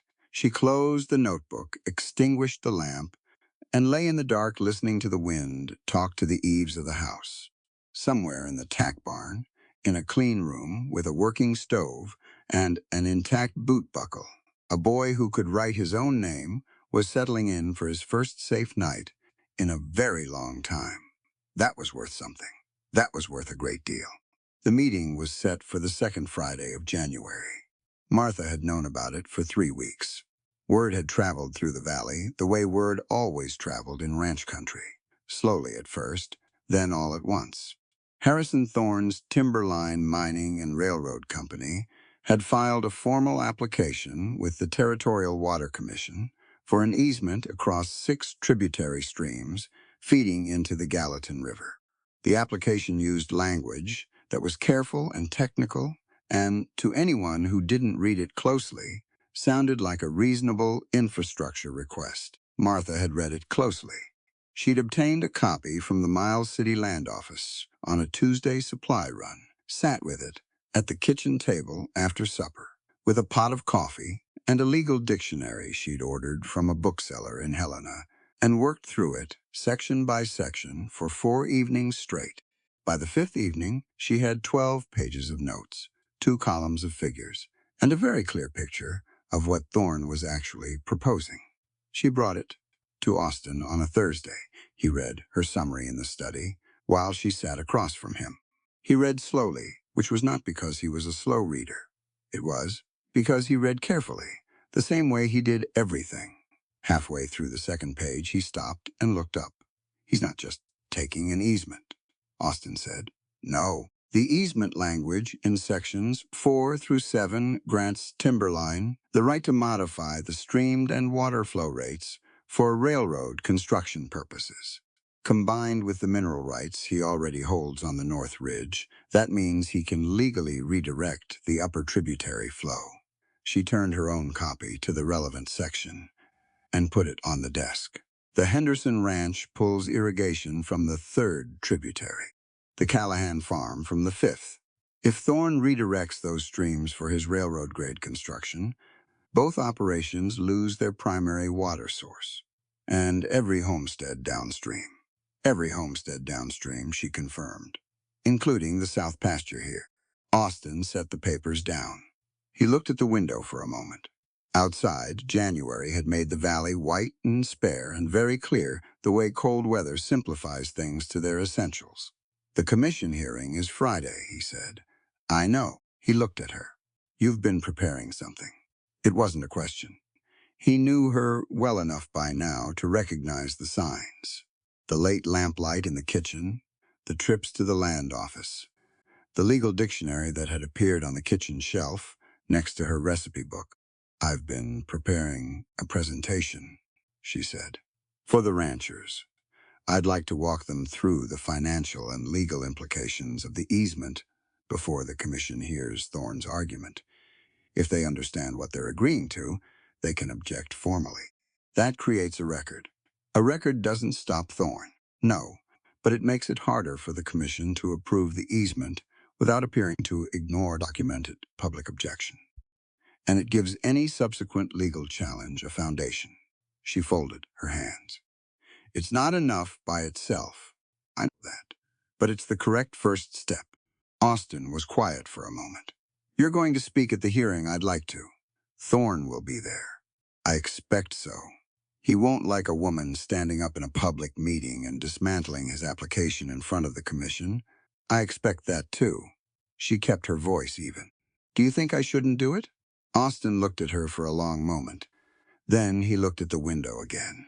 I think, he said, that you should be prepared for him to push back hard. I'm prepared for that. And I think you should let me drive you to Miles City. That was his version of full support. She understood. He was not a man who made speeches about it. He said what he meant in the minimum words and let the action carry the rest. Thank you, she said. They left for Miles City on Friday morning before dawn, Austin and Martha in the wagon with Zeke and Torres riding alongside. The cold was the deep, bone-dry kind that January produced in the valley, the air so clear that the mountains seemed closer than they were, every ridge outlined sharp as cut paper against a pale sky. Martha had her presentation in a leather satchel on the seat beside her. 12 pages of notes, a summary sheet for distribution, and a hand-drawn map of the water tributaries she'd traced from the county survey records at the land office. She'd made 6 copies of the summary sheet, which had taken her 2 evenings with a pen and a steady hand. She went over the key points in her head as they drove, not because she'd forgotten them, but because she understood that when you stood up in front of a room full of skeptical men and said something they didn't want to hear, the argument had to be clean and sequential. No hesitation. No backtracking. No opening for someone to interrupt and reroute the conversation before the essential point was made. Her father had taught her public speaking the same way he'd taught her everything else. By example, first. Then by practice. He had given talks at the Athenaeum, twice a year, free public lectures on literature and history, and he'd let Martha sit in the front row from the time she was 7. Afterward, he'd walk her home and ask her what the argument had been, what evidence had supported it, and what he could have done better. She had given her first public talk at 14 on the history of public libraries in England to an audience of 12 in the Athenaeum reading room. She had been terrified. Her voice had shaken for the first 2 sentences. Then she'd found the thread of the argument and followed it, and the terror had receded to a manageable background noise. She was not terrified now. She was ready. The Miles City Town Hall was a substantial building by Montana standards, 2 stories of pine board, with a brick front face and a bell tower that had been donated by the Stockmen's Association in 1881. By the time they arrived, the main room was already filling. Ranchers in heavy coats, a few merchants, 2 men from the territorial newspaper, and at the front of the room, already arranged at the commission table, 3 men in the dark suits of official appointment. Harrison Thorne was there. Martha had not seen him before, but she recognized him immediately. He was a large man in his mid-40s, well-dressed in the particular way of men who spend money to appear authoritative, rather than merely wealthy. Dark coat, watch chain, a face that had the settled confidence of someone accustomed to rooms arranging themselves around his presence. He had 2 men flanking him who were lawyers, she could tell from the papers they carried, and a 3rd man standing slightly behind, who had the look of someone paid to watch rather than speak. She noted the 3rd man, filed him away. Austin moved them to seats midway back, close enough to see and be seen, far enough that their arrival didn't announce itself. Zeke sat at the end of the row, with his arms folded in the posture of a man content to observe, until observation was insufficient.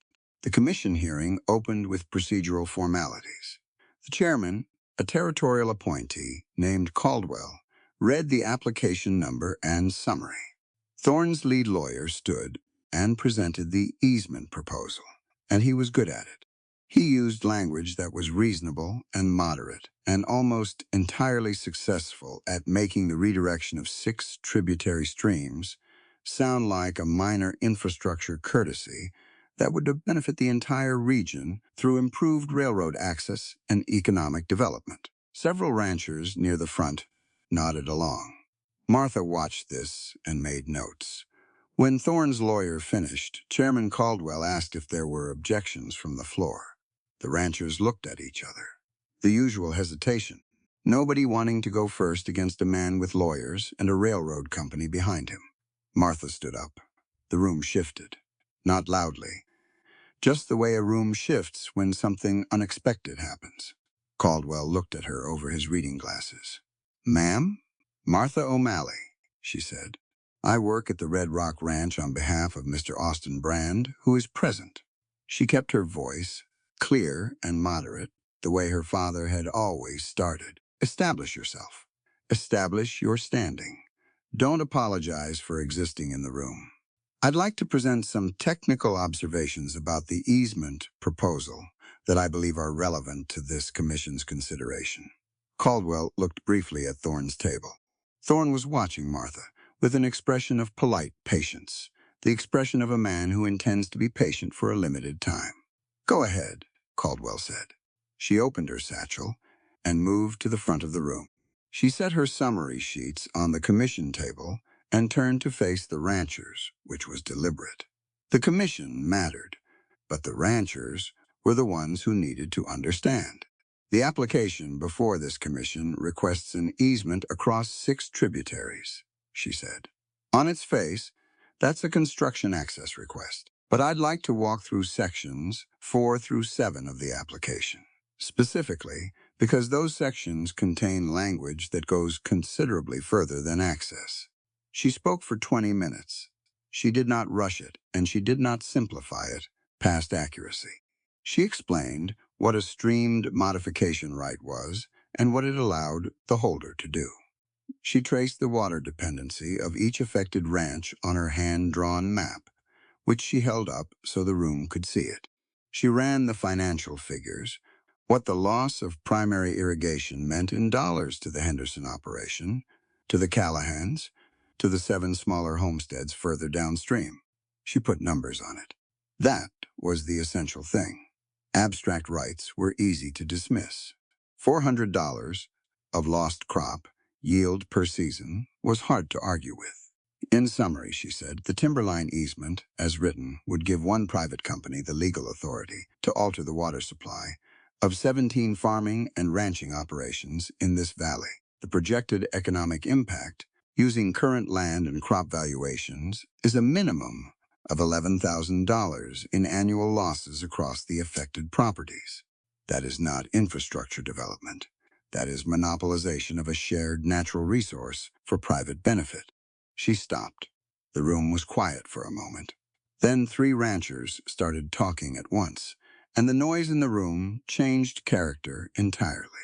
It was no longer the careful, watchful quiet of people waiting to see which way the wind was blowing.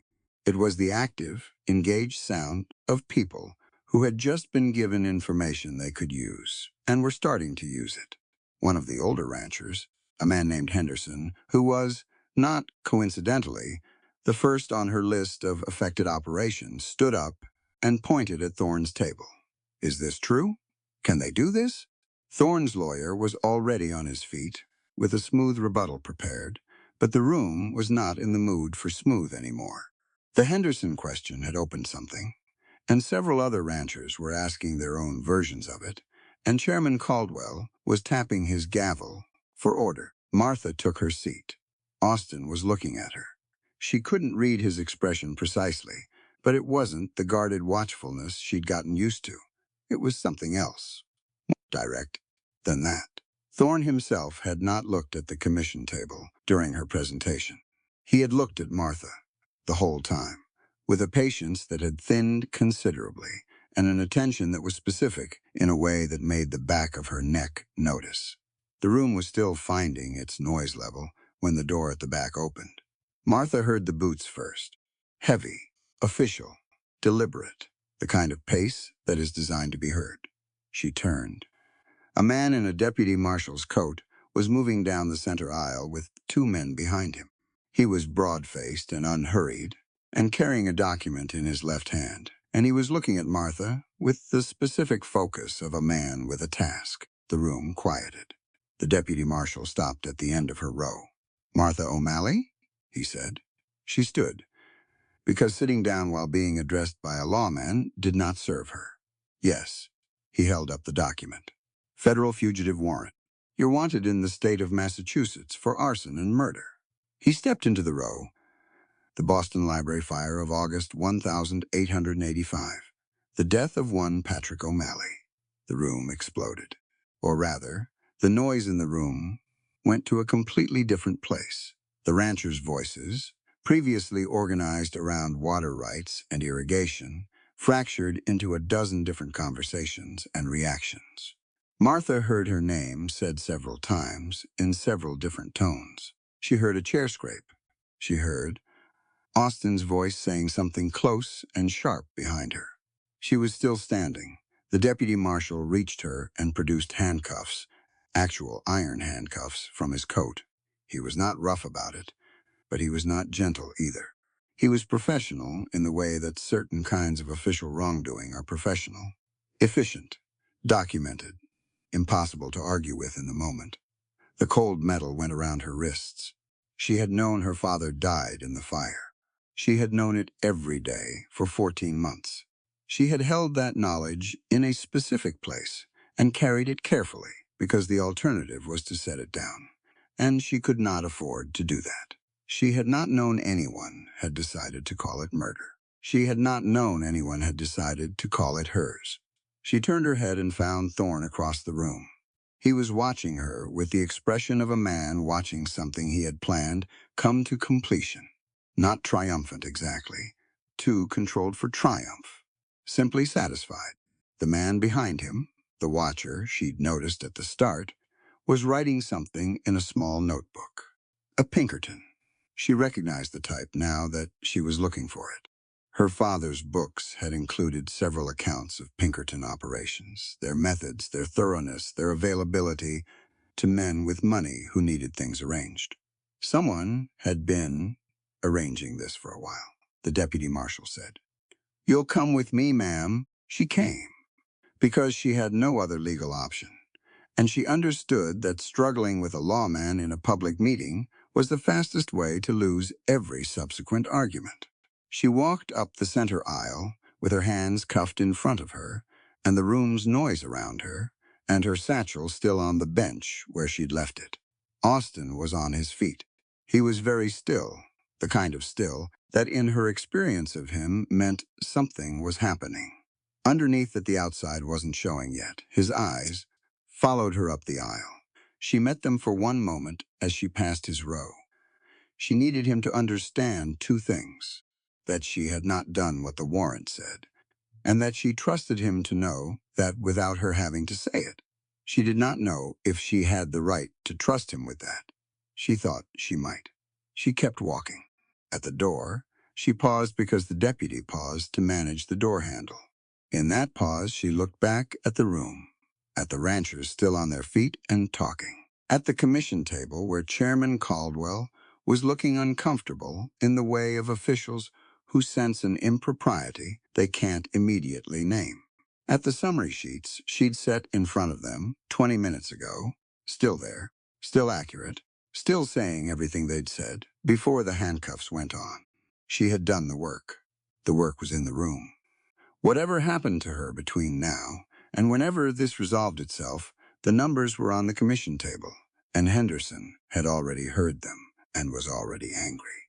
That had to be enough for now. The deputy marshal walked her out into the January cold and across the frozen street to the sheriff's office.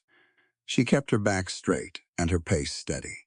The air was very cold and very clear, and she could see the mountains from the street, every ridge clean against the pale sky. Patrick O'Malley had loved the mountains. She had written to him about Montana when she'd first applied for the position, and his letter back had said, "Go, Mattie. Go see them for me." He hadn't known then that he was not going to see much of anything much longer. Neither had she. She walked into the sheriff's office and sat down in the chair they indicated and held her cuffed hands in her lap with the steadiness of a woman who had not done what they said she had done and who intended to prove it. The deputy sat across from her and put the warrant on the desk between them. "You have anything to say?" he asked. "Yes," she said. "I have a great deal to say, but I'll say it when I have legal representation present, which I am entitled to under territorial law." She kept her voice level. "Until then, I'd like to know the date and court of the issuing warrant." The deputy looked at her, then at the warrant, then at her again. She waited. She was very good at waiting. She'd learned it in a library. Back in the town hall, she understood. The meeting was continuing in its altered form. She hoped Henderson stayed loud. She hoped the summary sheets stayed on the commission table. She hoped Austin was reading the situation clearly. She thought he probably was.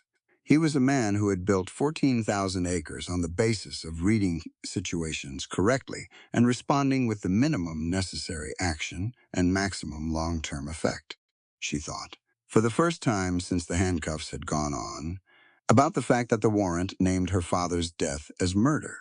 Patrick O'Malley had been in the library when the fire started. He had been in the library because he was always in the library. It was his library. He had built it out of nothing, shelf by shelf, book by book, and it was the place where he was most entirely himself. And when it burned, he had gone back into it, not because he didn't know what he was doing, but because there were books in there that had no other copies and children who came every Saturday to read them. She had gone back in too, because of him, and because of the books, and because that was what you did. She had come back out. He had not.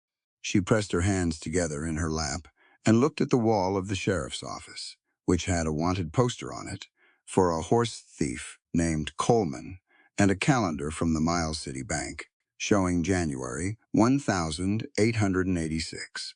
Her father had been dead for 5 months. She had been in Montana for 6 weeks. She had 47 children in this valley who needed a school and no one else who was going to build one. She straightened her back. She was going to need a lawyer.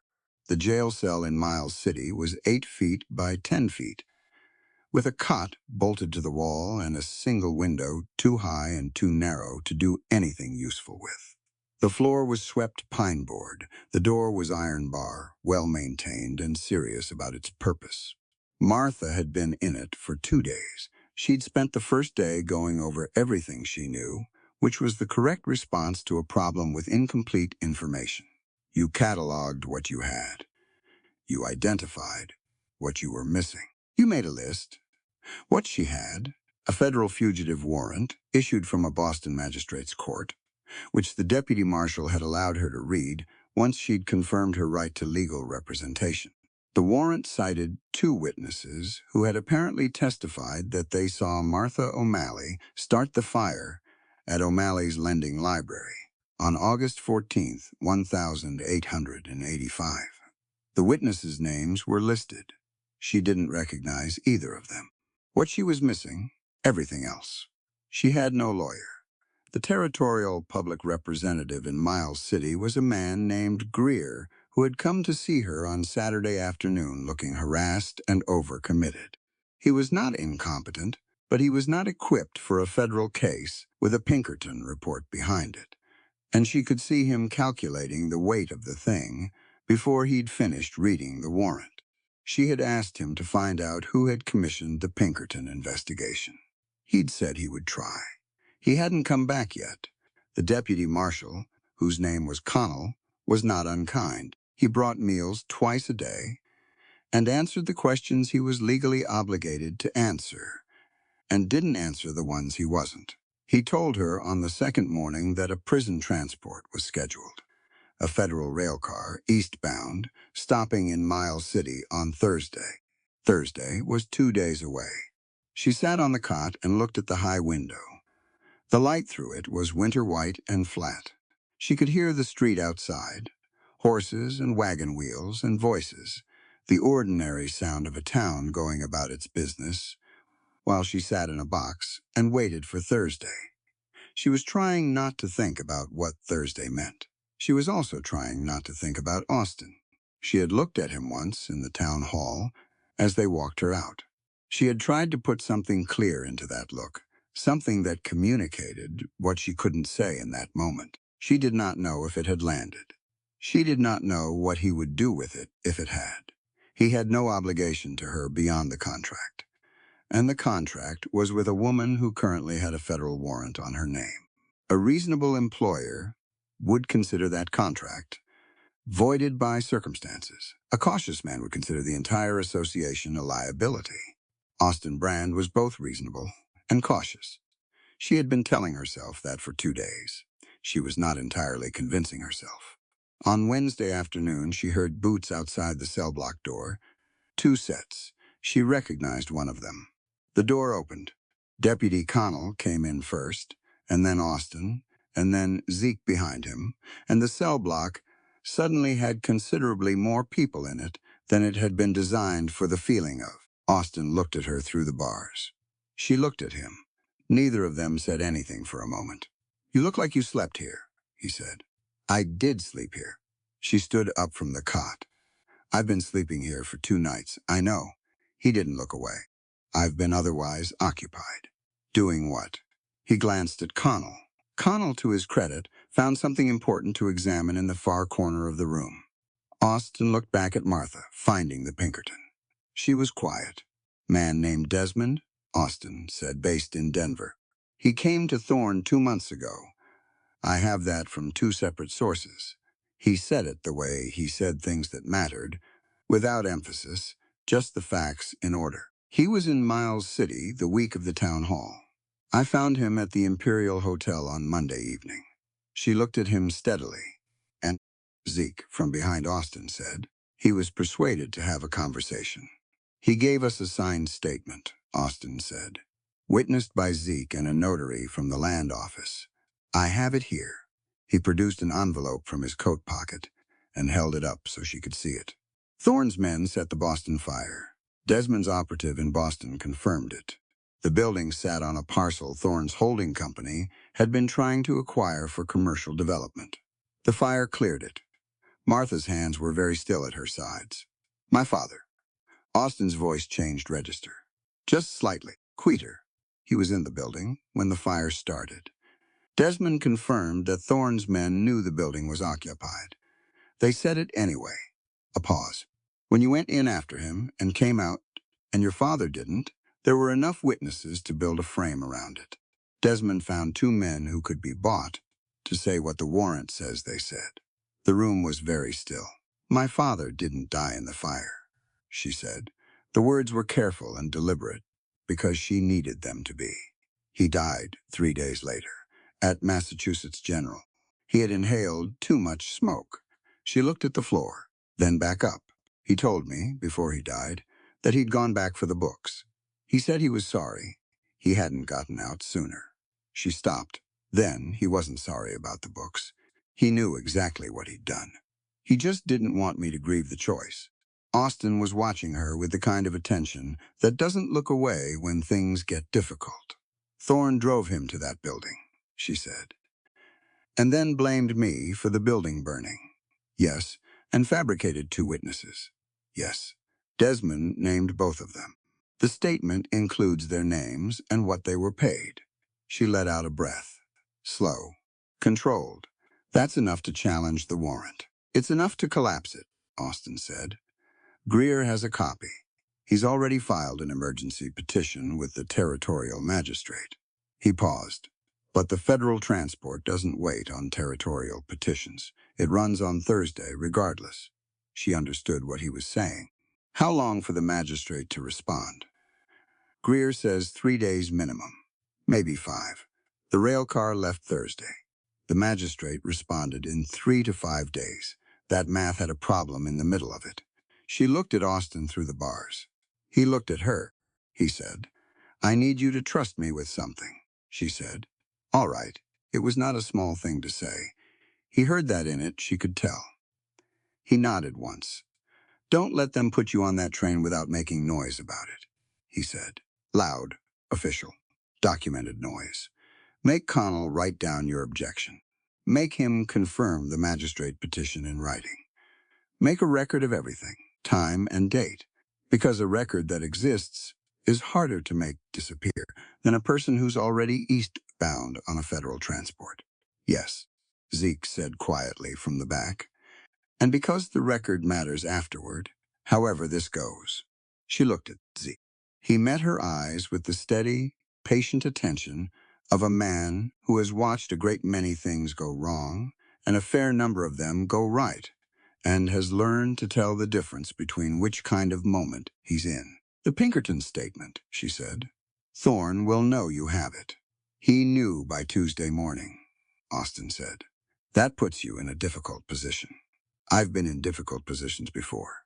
"Not with Harrison Thorne," she said. "Not with something he's invested this much in." Austin was quiet for a moment. He was looking at her with an expression she'd seen pieces of before, in the study, in the kitchen, on the ridge road in the blizzard, but never assembled quite this directly. Like a man looking at something he'd been deliberately not looking at for a while, and having made the decision to look, finding it considerably clearer than he'd expected. He said, "I turned away 18 women, Martha." She waited. "Every single one of them, I found a reason. The wrong family, wrong expectations, wrong reasons for being there." He was choosing words with care, not because he was uncertain of them, but because he didn't say important things carelessly. "The reasons were real, but they were also convenient. They let me stay where I was." The cell block was very quiet. Even Connell in his corner had gone still. "You came with cattle ledgers," Austin said. "You built a travois in a blizzard. You stood up in a room full of men and took apart a railroad lawyer's argument in front of a territorial commission." He paused. "And you took in a child that everyone else was willing to pretend wasn't there." She looked at him. "I've been a man who looked at surfaces and called it judgment," he said. "I looked at 18 women and saw what they looked like and what they came from, and I called that seeing clearly. I wasn't seeing anything." He stopped. Then more quietly, "I was blind, Martha. The honest truth is, I was blind about all of it. About women, about trust, about what love is actually made of." She said nothing, because she didn't have words for this moment yet. She was still finding them. "True love is not about flawless appearances," he said. "It's about the person underneath, the courage of them, the heart of them." He looked at her through the iron bars with the most direct look she had ever received from another person. I should have said this before a jail cell was involved. I'm aware of that. A sound came out of her that was very close to a laugh, which surprised her. He said, I want you to know it. Whatever happens Thursday, whatever happens with the magistrate and the transport and all of it, I want you to know where I stand. She looked at him for a long moment. Then she said, Austin Brand, I have been in this cell for 2 days telling myself you had no obligation to me, and that a reasonable man would consider our contract dissolved, and that I should not be sitting here hoping to hear your boots in the hallway. He said, Did you hear them? I heard them. Something passed between them through the bars of the cell door, something that did not need the bars to be absent in order to be real. Deputy Connell cleared his throat quietly in the corner. Visiting time's another 10 minutes, he said, to no one in particular. Austin said, I'll be at the station Thursday. Whatever they do, I'll be there. Don't do anything that lands you in a cell, she said. I'll do what needs doing. She looked at him for one more moment. Then she said, How is Toby? Austin's expression shifted, something in it that was almost warmth. Ate 4 biscuits at breakfast. Zeke taught him to clean a rifle yesterday. He took apart the mechanism and put it back together correctly on the second try. Did Zeke tell him how it worked? Showed him. Toby watched once and then did it. He's very quick, she said, when he's not frightened. He asks about you, Austin said. In his way, he drew a picture of a woman at a slate board and left it on the kitchen table. She pressed her lips together briefly. Tell him I'm fine. I did. He didn't look entirely convinced. Austin glanced at Connell, then back at Martha. I'll tell him again. Zeke stepped forward then to the cell door and wrapped both hands around the bars. For a moment, the way a person grips something solid when they want to communicate without speaking. He looked at her. She put her hand over his on the bar. He said, We'll be there. She nodded. I know they left. The cell block door closed.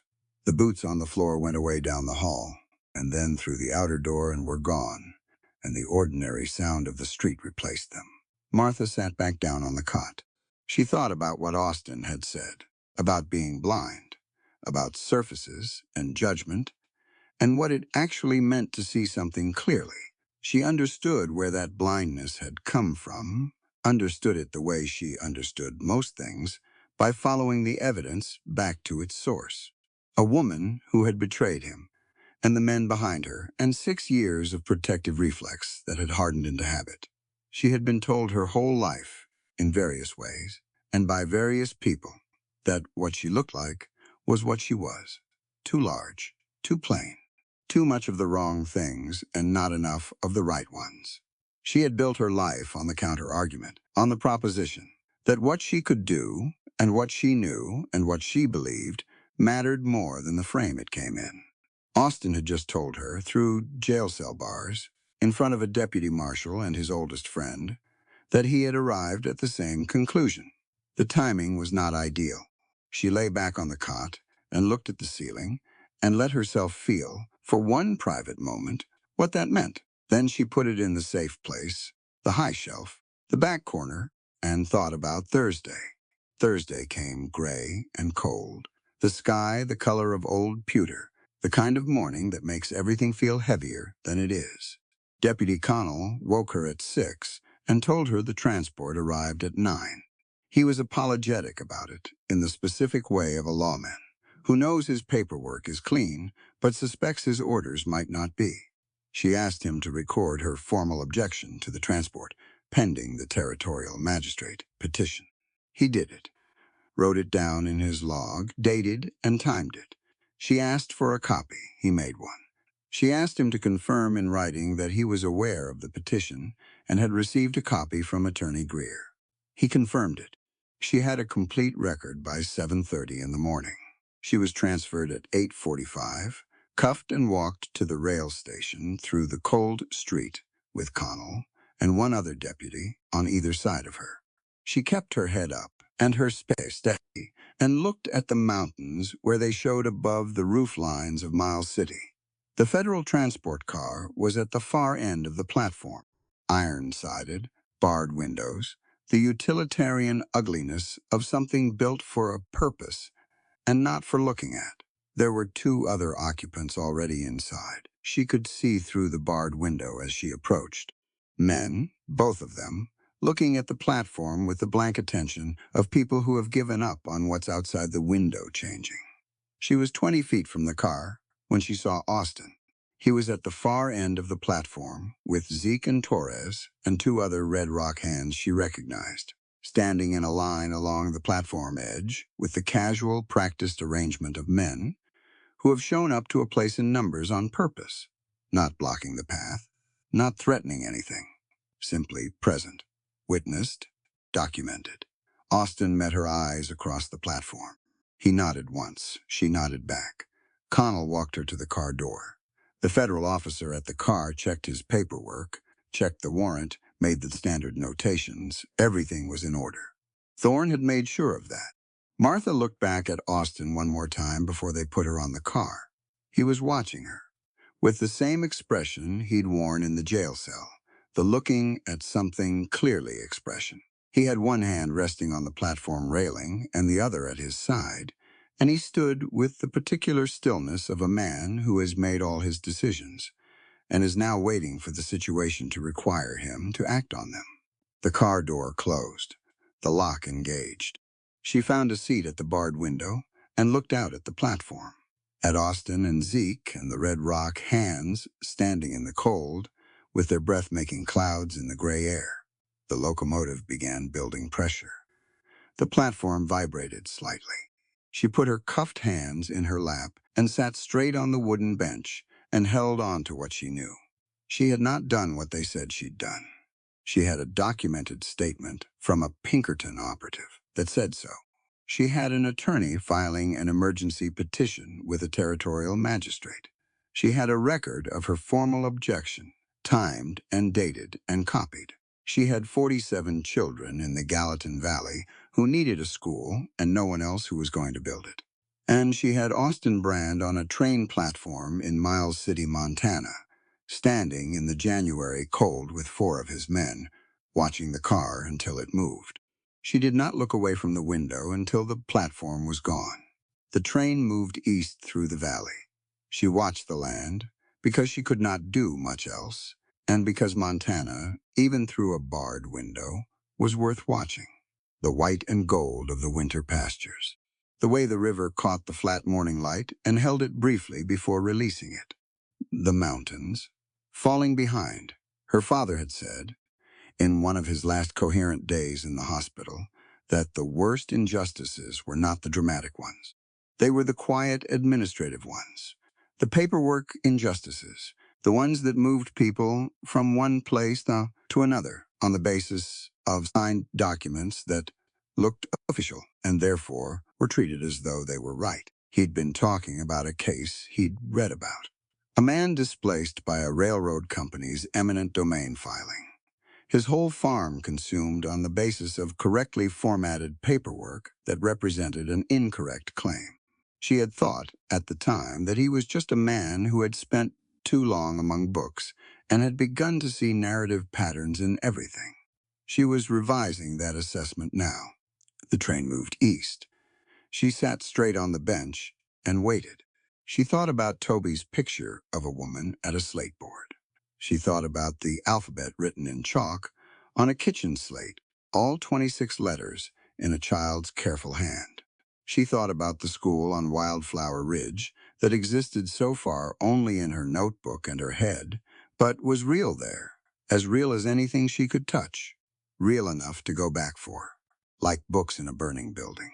She was her father's daughter, entirely. She folded her hands and watched the Montana landscape move past the bars and waited for Austin Brand to do what she believed he was going to do, because she had been watching him for 6 weeks. And she understood, now, that he was a man who did not state intentions he didn't intend to keep. She had a great deal of faith in that. The train moved east through the white January valley, and the mountains grew smaller behind her.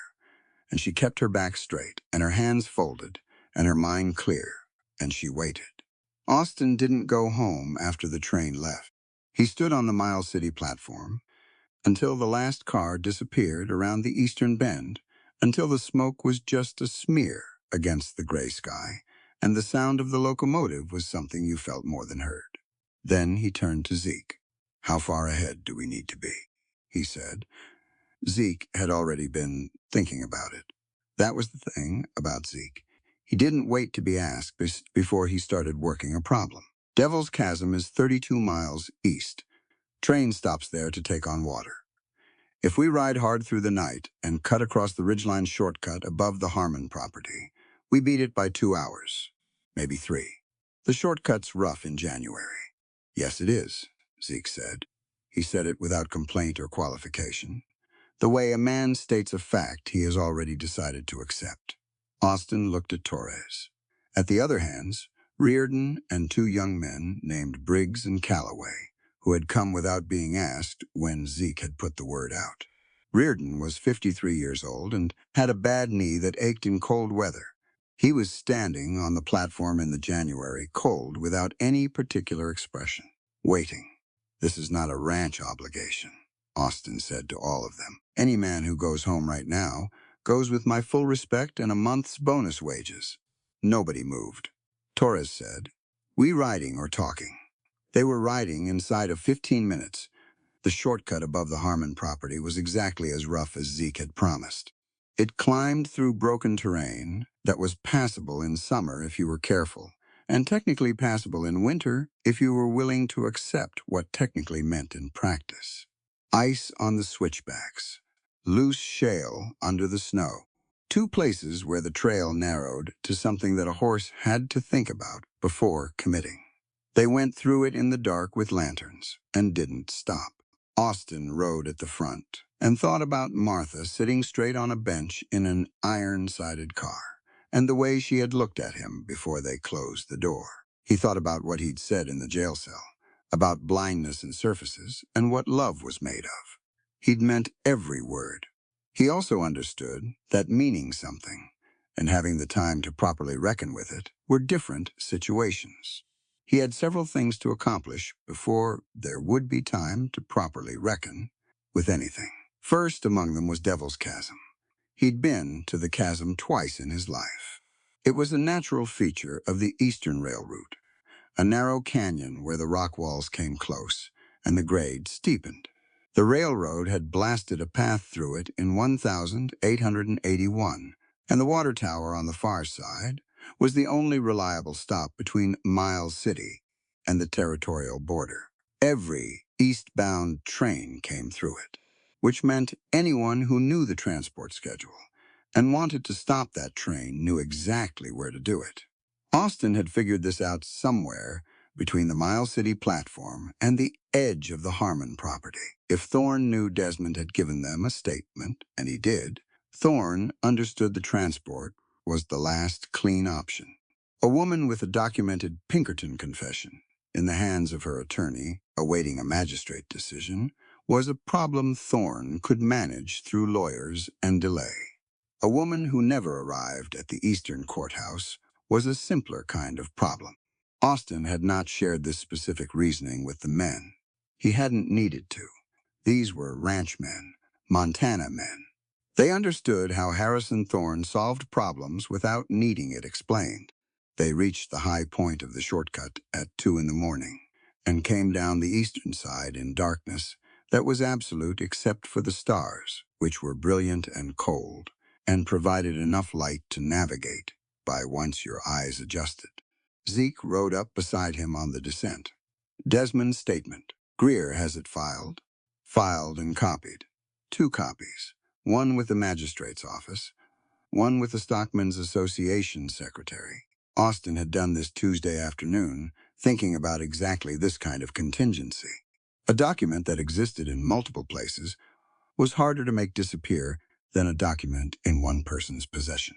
Even if something happens to us tonight, the paperwork survives. Smart, Zeke said. Martha would have done it the same way. Zeke was quiet for a moment, writing. Then, she's a good woman, Austin. I know that. Known it for a while. Austin looked at the trail ahead. I know that too. They reached the eastern approach to Devil's Chasm at 4:30 in the morning. The canyon entrance was a dark slot in the rock face, the walls rising 60 feet on either side. The water tower stood on the near edge of the widening beyond the narrows, a tall wooden structure with a tank and a spout arm. The track ran straight through the chasm and curved left as it came out. Austin stopped the group 300 yards out, and they sat their horses in the dark and listened. Nothing yet. No train, no other riders. "They'll come from the South Rim," Zeke said quietly. "That's where I'd come from. High ground on the right side gives you the whole approach and the car positions when the train stops." Austin looked at the South Rim, black against slightly less black sky. "How many men does Thorne keep for this kind of work?" "I'd guess 6. 8, if he's serious." Zeke paused. "He's serious." Austin divided them up, Zeke and Calloway to the North Rim approach, which was steeper but would put them above and behind any position Thorne's men took on the south. Torres and Briggs to cover the track itself, staying low in the cut below the grade. Riordan at the water tower, approach with a rifle and instructions to be very careful and very accurate. Austin himself would go straight up the South Rim. "If we do this right," he said, "we get Martha off the car before anyone starts shooting. And if we don't do it right," Torres said, "then we do what needs doing after." Torres nodded. That was sufficient. They split up and moved into their positions, and Austin began climbing the South Rim in the dark. The rock was cold, and the holds were iced, and it was not a comfortable ascent. He did it in silence, taking his time, finding each grip before committing to it. His ankle, the one Martha had wrapped in December, ached on the steeper sections. He ignored it, the way you ignore something that isn't going to change the outcome. He reached the rim 40 minutes before the first gray light came into the eastern sky. Thorne's men were already there. 7 of them, positioned along the rim's edge where the rock gave a clear view down to the track and the water tower. They'd been there a while, long enough to have cold campfire rings and empty coffee cups. Organized. Prepared. This was not improvised. The leader was a heavy man in a canvas duster who Austin didn't recognize. Professional, he thought, not local talent. Someone Thorne had brought in from outside. Austin counted positions, counted lines of fire, counted the gap between where he was and where he needed to be. He went back down the rim slightly and worked his way 50 yards south along the rock face, then came up again. New position, better angle on the leader, clear view of the track below. He settled in to wait. The sky went from black to gray to a thin, cold blue, the chasm filled with early light. In the distance, so faint at first it was almost imagination, the sound of a locomotive. Below, on the track, Austin saw Torres's coat shift in the cut, in position. On the north rim, nothing visible, which meant Zeke was there. The train came around the eastern approach at 20 past 6, moving at moderate speed, slowing for the chasm grade. Austin watched the iron-sided transport car in the middle of the consist. Third car. He'd counted the cars when it left Miles City. Third car. The locomotive entered the chasm. The sound bounced off the rock walls and amplified into something physical. The train slowed further on the grade, taking its time through the narrows. On the south rim, Thorne's men came to readiness. The leader in the canvas duster raised his hand, holding his men until the train was fully through the narrows and stopped at the water tower. Tactical patience. Wait for a stationary target. Austin waited with him. 2 more minutes. Let the train come fully into position. The locomotive cleared the chasm and began the hissing, grinding business of stopping at the water tower. Steam vented, brakes engaged. The cars rocked and settled. The leader dropped his hand. Austin stood up from behind his rock and said, clearly and without particular dramatics, federal documents are already filed. Whatever happens here doesn't change them. 7 heads turned. The leader's hand went to his sidearm. Austin was already moving, not toward the man, but laterally along the rim, making himself a harder target and pulling attention toward himself and away from the rim edge. He drew his own weapon as he moved. The first shot came from the leader's direction and took a piece of rock off the face. 6 inches from Austin's left boot.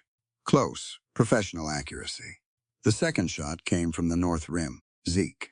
It hit the ground between the leader and his nearest man, which was deliberate, a warning before a commitment.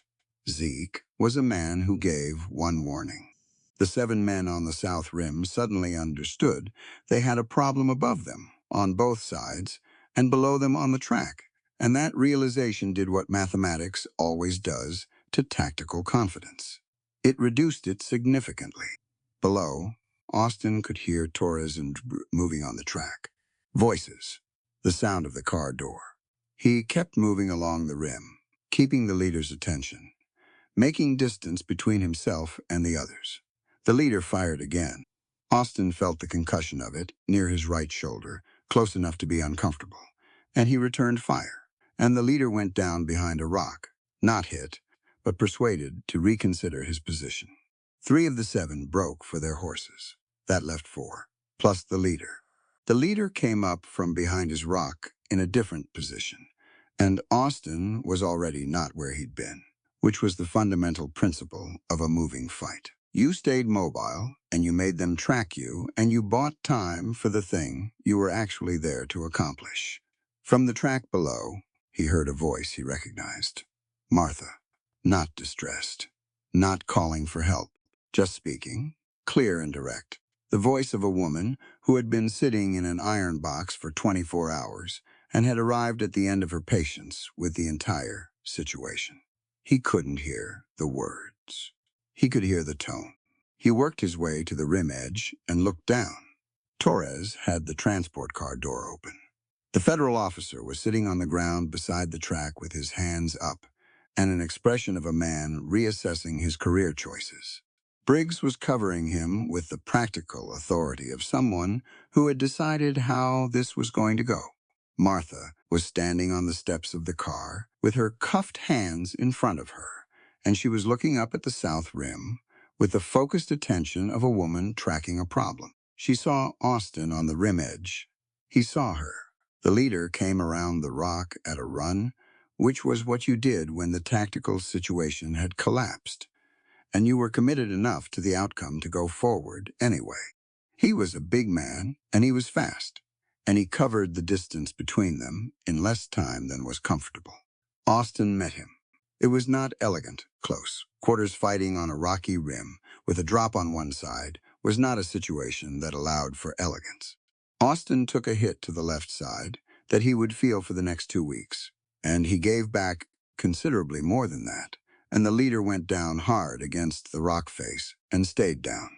Austin stood for a moment with his breathing coming fast, and his left side reporting an urgent opinion. The other 3 had followed their colleagues to the horses.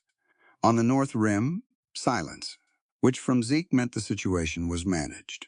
Below, more silence, which from Torres meant the same. Austin put one hand on the cold rock and waited for his breathing to normalize.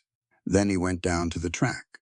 Martha was still on the steps when he reached her, because Briggs had not been able to locate the key for the cuffs and was working through the deputy's keyring with methodical patience. She watched Austin come around the front of the locomotive and down the track toward her. He was favoring his left side. She noticed immediately. "You hurt?" she said. "I'm functional," he said. "That's not what I asked." He stopped at the bottom of the car steps and looked up at her. She looked down at him. Between them was 1 step of height difference and a set of iron cuffs and approximately 12 hours of accumulated tension. "Are you all right?" he said. "I'm fine." She looked at his left side. "Ribs? Probably not broken." "Probably," she repeated. Briggs found the key. The cuffs came off. Martha stepped down from the car and landed on the gravel beside the track and straightened her coat and looked around at the chasm walls, rising on both sides, and the pale morning sky above them, and the settling aftermath of what had just happened. Austin moved toward her and then stopped, which was the most uncertain she had ever seen him move in 6 weeks. She closed the remaining distance. She put her hands on either side of his face, which she could reach because he was not much taller than she was, and she looked at him directly. at the face of a man who had ridden through the night and climbed a frozen rock wall and drawn 7 armed men toward himself to buy time for what needed doing. "You found the Pinkerton," she said. "Yes. You filed the documents. 2 copies.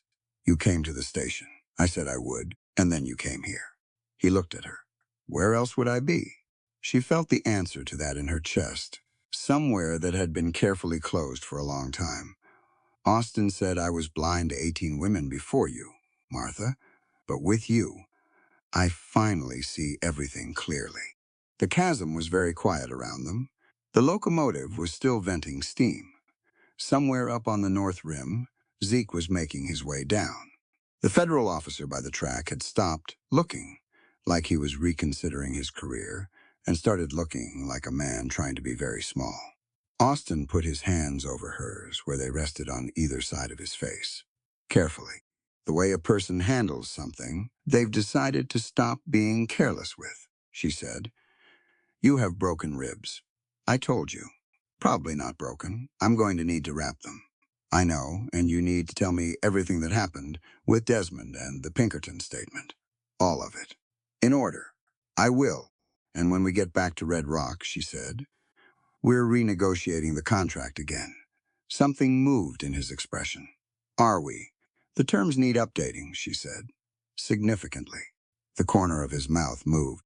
It was the same movement she'd been cataloging since the first day on the wagon road from Miles City. The one that appeared when he was suppressing something he'd decided not to act on yet. He wasn't suppressing it now. It became an actual, genuine, full expression, brief and real, and entirely Austin Brand, he said. "I'll have Zeke witness it." She let her hands drop from his face and took a careful step back because his ribs needed attention and the federal officer was still on the ground. And there were several very practical matters that required management before anything else could be addressed. Torres appeared around the locomotive. He looked at Austin, at Martha, at the distance between them. "The officer's cooperating," Torres said. "He says the warrant paperwork was handed to him by a federal clerk in Denver. He didn't know it was built on paid witnesses." "Get his statement in writing," Martha said. "Now, while he's cooperative and before he has time to think about it." Torres looked at Austin. Austin said, "You heard her." Torres went back around the locomotive. Zeke came down from the rim on the north side, leading Calloway, and crossed the track toward them.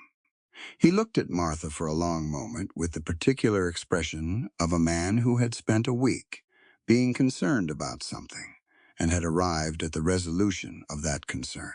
"Morning," he said. "Morning, Zeke," she said. "Did you find the documents in the car?" "Not yet. The exonerating documents need to be retrieved from the transport before anything else moves. They need to be in our possession, not sitting in a federal car that's going to keep moving east on its own schedule." Zeke nodded. "I'll go. The cuffs also need to be returned formally," she said, "with a written receipt.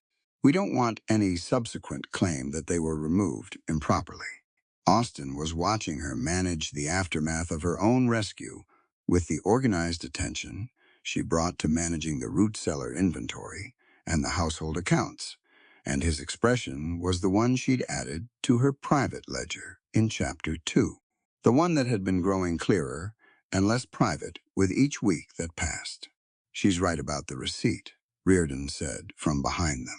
He had appeared from the water tower direction, with his rifle over his shoulder, and the air of a man who had done his job adequately and was ready for breakfast.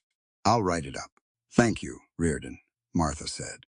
The chasm was busy for the next hour with the particular business of documenting a situation that had several moving parts and needed to be recorded correctly. The federal officer gave a statement. The transport documents were retrieved. Proper receipts were written. The leader of Thorne's hired men, who had regained consciousness against the South Rock face, was secured with his own equipment and left with information about where to find the Miles City sheriff when he was ready to be collected. Thorne's other men were gone. They would carry back to Thorne the news that the operation had failed and that the documents were in the hands of people who knew how to use them. Austin thought about Thorne receiving that news. He'd been thinking about Thorne a lot over the past 4 days. About the kind of man who burns a library with a person inside it to clear a commercial parcel. About the kind of man who frames a grieving woman for her father's death because she inconveniently survived. That accounting wasn't finished. Austin understood this with complete clarity. Devil's Chasm was not the end of the thing with Harrison Thorne. It was the point where the shape of the ending became visible. He stood beside the transport car with his left side complaining steadily and watched Martha talk to the federal officer, who was on his feet now and nodding with the attentiveness of a man being clearly informed of his legal position and options.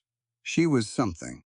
He'd known that in the first 20 minutes on the Miles City platform, the woman with the cattle ledger and the signed trial agreement and the grip like a ranch hand. He'd been telling himself, since then, that knowing it and doing something about it were different questions. He was done with that distinction. Zeke appeared at his shoulder with a quietness that 60 years of practice had perfected. He looked at Martha and the federal officer. "Documents are secured," he said. "Good." Also, Zeke said, Calloway found a letter in the car, in the lining of the federal officer's case, addressed to the warden of the federal facility in Chicago. Austin looked at him. "Thorne's letterhead," Zeke said, "instructing the warden on the management of a specific incoming prisoner." He paused. "It's very specific." Austin held out his hand. Zeke gave him the letter. He read it. His jaw tightened once, a brief hard movement, and then went back to stillness. "Add it to the documents," he said. "Already done." Austin looked out at the chasm walls, at the pale morning sky between them, at the track running east toward a destination that Martha was not going to reach. He thought about what she'd said in the jail cell, about going home to Red Rock and renegotiating the contract with significantly updated terms, and he allowed himself, for one moment, in the cold morning air of Devil's Chasm, to understand what that meant and to be glad of it. Then he went to help manage what needed managing, because there was still a great deal to do and the day was getting on. Reardon had a fire going beside the track. When Austin came around the car, coffee in a pot, the horses on a line, the morning going from pale blue to something warmer in the eastern sky. Martha was sitting on a supply crate beside the fire with her hands around a tin cup, and she had her eyes on the horizon with an expression he recognized. She was making a list in her head again, planning the next steps in their correct order. She looked up when he sat down across from her. "Zeke showed me the letter," she said. "I thought he might. Thorne had specific plans for me in Chicago." "He did." She looked at her cup for a moment, then back up. "We need everything documented before we go back to Miles City. All of it. The Pinkerton statement, the federal officer's statement, the letter, the names of Thorne's men from today. All in one package." "Agreed. And we need to contact the Stockmen's Association.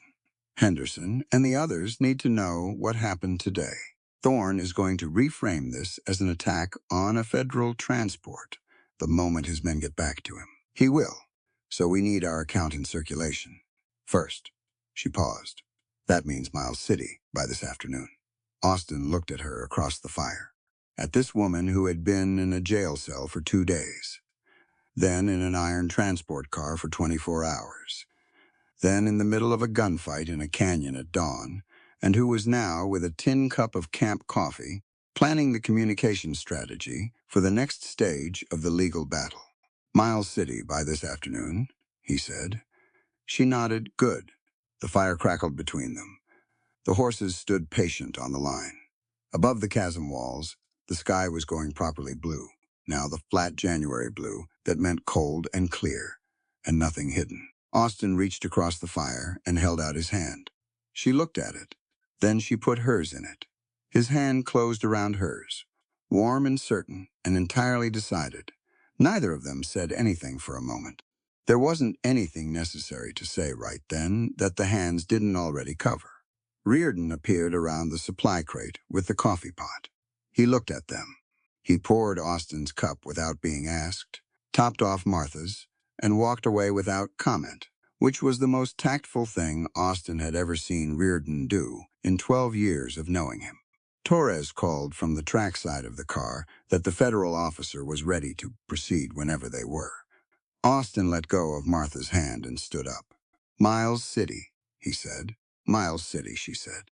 They rode back through the morning, and the mountains came up ahead of them as they moved west, growing larger and cleaner against the sky with every mile, and Martha rode beside Austin on Barley with the recovered documents in a satchel across her saddle, and the valley opened up before them, wide and cold, and entirely worth fighting for.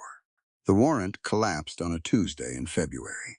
The territorial magistrate's ruling came by telegraph to the Miles City Land Office, and Austin brought the paper home to Red Rock Ranch and set it on the kitchen table in front of Martha without saying anything. She read it once, set it down, and went back to the bread she was kneading. He watched her for a moment. "That's all? What would you like me to do?" she said. "Cry? Dance? Most people would do something. I'm making bread." She pressed the heel of her hand into the dough. "I'm very happy about the ruling. The bread still needs to be made." Austin sat down at the table. He picked up the telegraph paper and read it again, which was unnecessary since he'd already memorized it, but it gave him something to do with his hands. The magistrate had reviewed Desmond Pinkerton's statement, the federal officer's account from Devil's Chasm, and Thorne's letter to the Chicago warden, and found the warrant against Martha Malley to be based on fraudulent witness testimony procured through financial inducement. The warrant was vacated. The record was sealed, pending further investigation into the conduct of the issuing Boston magistrate. Further investigation meant Thorne had a problem that now had its own momentum. That was the bread Martha was kneading. Austin understood that perfectly well. "Greer says the Pinkerton testimony opens a federal fraud investigation," Austin said, "against Thorne directly." "I know. He wrote to me yesterday." She turned the dough and pressed again. "It won't move fast. These things never move fast. But it's moving. Henderson's already talking to 3 other ranchers about a joint legal filing on the water easement. I know that too. I wrote his wife last week with the relevant case precedents. She shaped the loaf and set it in the pan.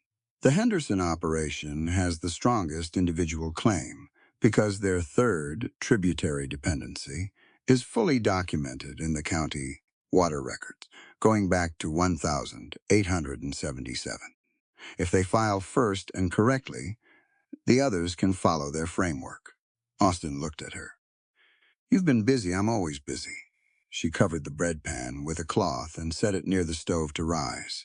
Then she washed her hands, dried them, and turned around and leaned against the counter and looked at him with the direct, clear attention that he had understood by now was just how she looked at things she considered important. "The warrant being vacated is good. It removes the immediate threat. But Thorne is still operating. The easement application is still pending, and those children still don't have a school. 3 months left on the contract," he said. "Yes, we said we'd renegotiate." She looked at him for a moment. "We did say that." They'd been moving around that conversation since Devil's Chasm, not avoiding it, exactly. More like 2 people who have agreed on a destination and are taking their time about the road. There had been other things to manage: the legal aftermath, the document filings, the ride back to Miles City, and the long process of putting the official record in order before Thorne could put his version of events in front of anyone official. There had also been Toby. The boy had changed in the weeks since Martha had been taken and returned. He was less cautious in his movements around the ranch, less watchful of doorways and exits. He ate everything put in front of him and had stopped the habit of tucking food into his pockets, which Zeke had noticed and mentioned quietly to Martha as a sign that he'd begun to believe the meals would keep coming. He was taller, she thought, or maybe just carrying himself differently. Less folded in. His evenings at the kitchen table with the slate board had become the fixed point of the day. He was through the primer level Martha had set, and into his second reading book, a collection of natural history passages she'd ordered from a Helena bookseller. He read with his finger following the lines, his lips moving slightly, his face wearing that inward expression she'd come to associate with the specific pleasure of a mind, finding something new to turn over. She had started teaching him figures too, addition first, then subtraction. He was fast with them, faster, honestly, than she'd been at his age. He has a mathematical mind, she told Austin one evening. The way he patterns things, he's going to be capable of far more than basic arithmetic if someone takes the time. Austin had looked at the slate where Toby had been working, the small, neat columns of numbers, and said, "He'll need someone who knows what to do with that. He'll need a school," Martha had said, with proper teachers. Eventually, one person in a kitchen can only do so much. Austin had looked at her and not said the thing he was thinking, which was that one person in a kitchen had already done a considerable amount. He'd thought it, though. She'd gotten good at reading the things he thought, but didn't say. The cooperative came together in March. It was Martha's idea, and she'd been building toward it since before the town hall hearing. But the warrant and Devil's Chasm had slowed the organizing work, and now she returned to it with the focus of someone catching up on time lost. She called it the Gallatin Valley Cooperative, and its stated purpose was the coordinated transport and sale of ranch products through independent river barge routes, bypassing the Timberline Railroad freight monopoly entirely. The concept was not new. Cooperative marketing organizations had been operating in the eastern agricultural states since the 1860s, and Martha had read detailed accounts of their structure and legal formation in trade journals her father had kept in the library's agricultural reference section. The basic principle was that individual producers, too small to negotiate favorable terms with a freight monopoly, could pool their volumes and negotiate as a single entity. She explained this at a meeting she organized at the Henderson Ranch on the second Saturday of March. 11 ranchers and 3 farmers in a large sitting room with coffee, and the attentive expression of people who have been paying too much for too long and are ready to hear about an alternative.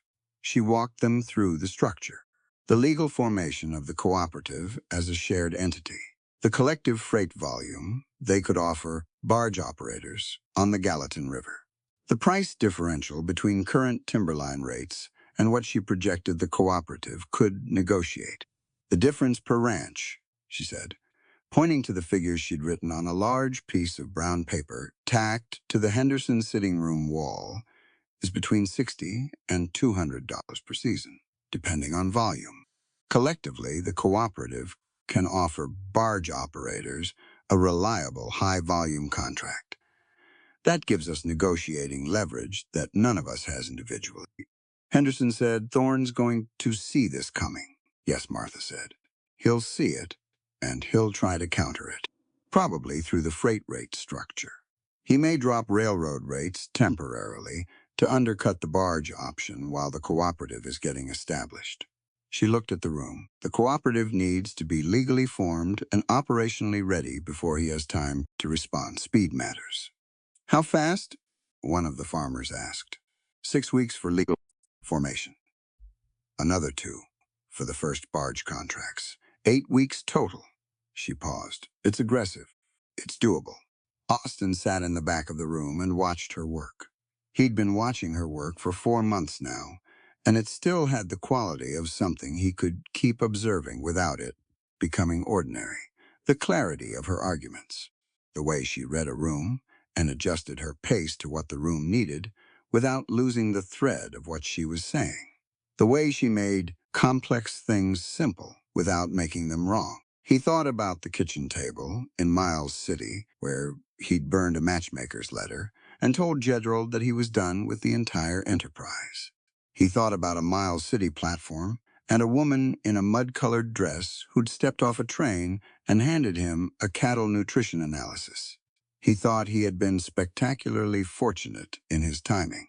Henderson's wife brought the coffee around, and Austin took a cup and kept watching.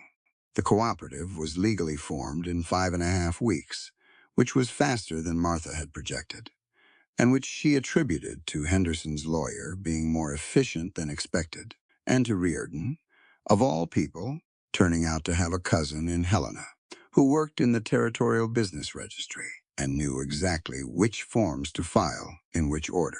The barge contracts followed. 3 operators on the Gallatin, 2 on the connecting route to the Missouri Junction. Better rates than Timberline on bulk cattle shipments. Not dramatically better, but enough. The response came in the form of a Timberline rate reduction circular distributed to all Valley ranchers in the 2nd week of April.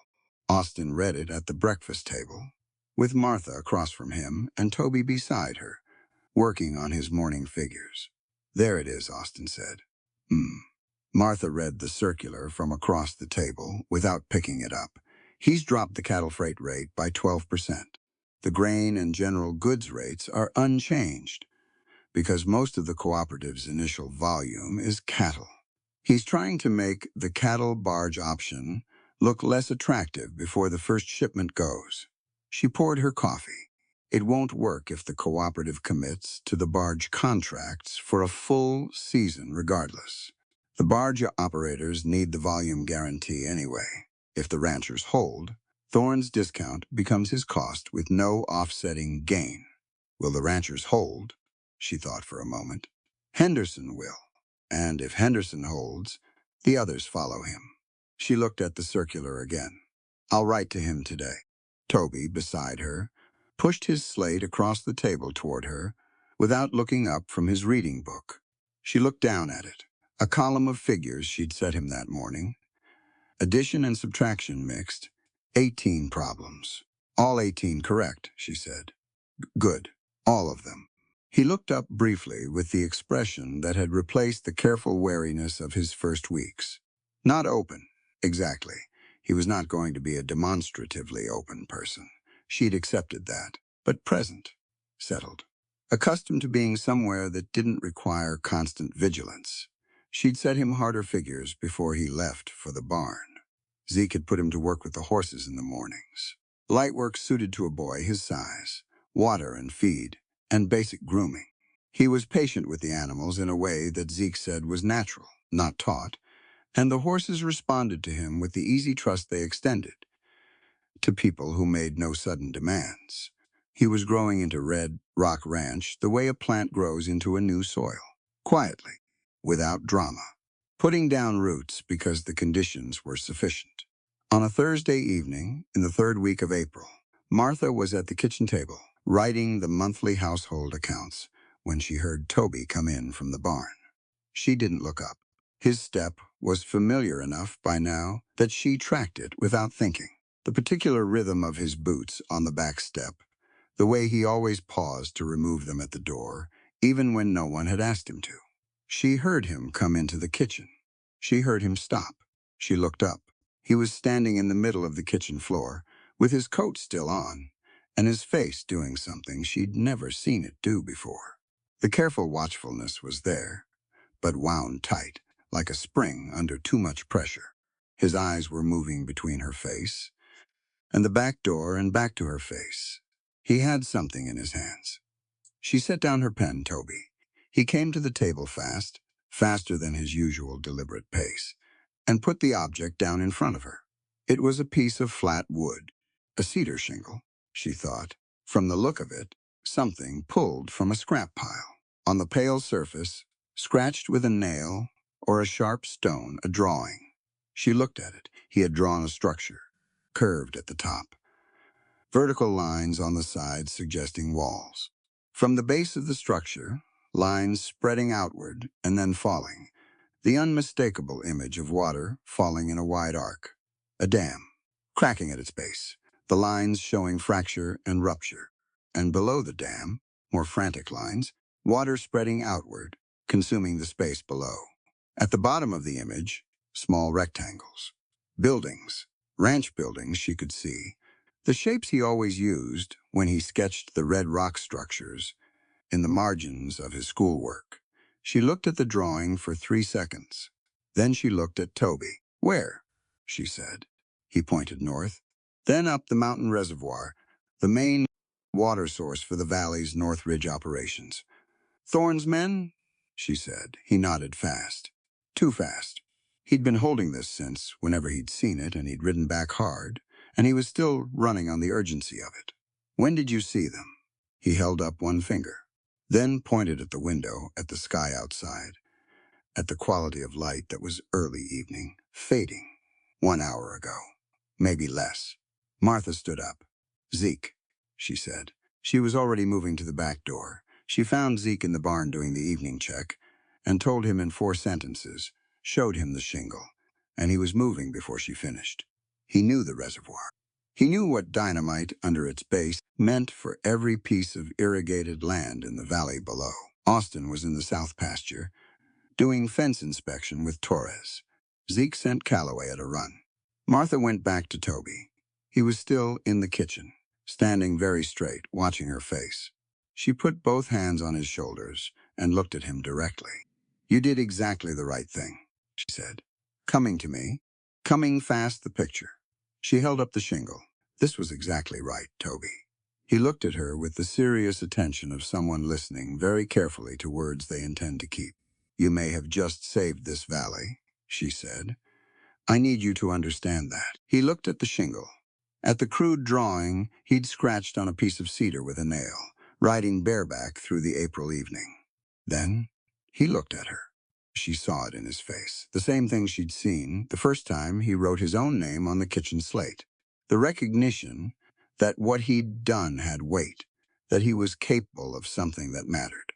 She heard Austin's voice in the yard. She went to the door. He was coming across from the barn at a pace that said Calloway had given him the essentials. She showed him the shingle. He looked at it for a long moment, then at her. "How long ago?" "Less than an hour." He came straight back. Austin looked over his shoulder at Zeke. "How many men can we have riding in 10 minutes?" "6, Zeke said. 8 if we wake the bunkhouse." "Wake it." He looked at the shingle again. The cracking dam, the lines of water spreading across the buildings below. "They can't blow it while there's daylight. They'll wait for dark." "Which gives us 2 hours, Martha said. "Maybe a little more." "Enough." He handed the shingle back to her. Then he looked past her to the kitchen door where Toby was standing, coat still on, watching the yard. Austin looked at the boy for a moment with a directness that was not his usual guardedness. He said, "Good riding, Toby." Toby stood very still. Austin went to the barn. Martha turned back to Toby. He was looking at the space Austin had just occupied with an expression that was new and careful and full of something she understood, because she'd felt the first versions of it herself, the specific experience of being seen clearly by a person whose judgment you have decided, without entirely deciding it, to trust. She said, "Go to your room and stay there tonight. Whatever you hear, stay inside." He looked at her. The old reflex, the one that said staying inside meant being trapped, moved across his face. "I need to know you're safe," she said, "so I can think about the other things." He understood that. She could see him take it in and place it correctly. Her needing to know he was safe was a different thing from being locked in. It was a thing he could do for her. He nodded. "Good." She put a hand briefly on his shoulder. "Thank you for the picture." She went to find out what she could do about the reservoir. The men rode out at 6:30, 8 of them, Austin in front with Zeke beside him, and Torres and Reardon, and 4 others in a line behind. They took the north track at a canter, the one that climbed toward the mountain reservoir through pine forest and open rock, and the April evening closed around them. Martha stood in the yard and watched them go. She was not going with them. Austin had said so, and she had not argued, because she understood that there were moments when her particular skills were the right instrument, and moments when they were not, and a night ride to intercept armed saboteurs was not a moment for accounting abilities or legal arguments. She also understood that he needed to not be thinking about her safety while he was doing what needed doing, and that was a legitimate need. She went back inside. Toby was not in his room. He was in the kitchen, sitting at the table with his reading book open and his slate beside it, but he was not reading. He was listening. She sat down across from him. She didn't tell him to go to his room again. She'd said it once.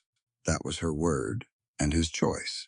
She picked up her pen and went back to the household accounts, and the kitchen was quiet around them. And outside, the April night came down over the Gallatin Valley with the particular darkness of a sky with no moon, and 8 riders moved north toward the mountain reservoir. Martha wrote figures in her ledger. Toby turned a page in his book without reading it. The lamp burned between them. She thought about Toby riding bareback through the early evening with a cedar shingle in his hand, and no voice to announce himself with. Arriving at the only place he'd decided was safe enough to bring something important, and she thought about what her father used to say about the connections between people that don't require language to be exact. Trust, he'd said, was the oldest form of communication. Older than writing, older than speech. The willingness to bring what you know to someone else and believe they'll use it correctly. Toby had trusted her with the most important thing he'd seen. She was going to spend the rest of her life being worthy of that. She turned a page in the ledger and kept writing. The rain started an hour before midnight and didn't let up. Austin and the men reached the reservoir a little after 7, while there was still enough light to see the shape of the dam against the darkening ridge. They found the fuse lines first, coiled through the rocks near the spillway gate, waiting for full dark to be lit. Zeke cut them himself, working by feel more than sight, his hands steady, even as the wind picked up off the mountain. They didn't have long to feel good about it. Thorne came up the north trail with 14 men behind him, riding hard through the rain, and it was clear inside of a minute that cutting the fuses hadn't ended anything. It had only moved the fight from sabotage to something more direct. He means to blow it by hand if he has to, Zeke said, low, as the riders spread out along the ridge above them. Then we hold the ridge, Austin said. The gun's fire started within the hour, and it didn't stop for a long time. Austin's men had the higher ground and the cover of rock, and that mattered. But Thorne's men had numbers and desperation, and the storm made everything harder. Muzzle flashes lit the rain in short white bursts. The wind carried voices in pieces. Orders shouted and answered, none of it whole by the time it reached anyone's ears. Down at the ranch, word had come by Ryder that the men needed more hands at the sluice room below the dam, because water was already backing up dangerously behind the gate, and someone had to work the relief valves before the pressure did the job.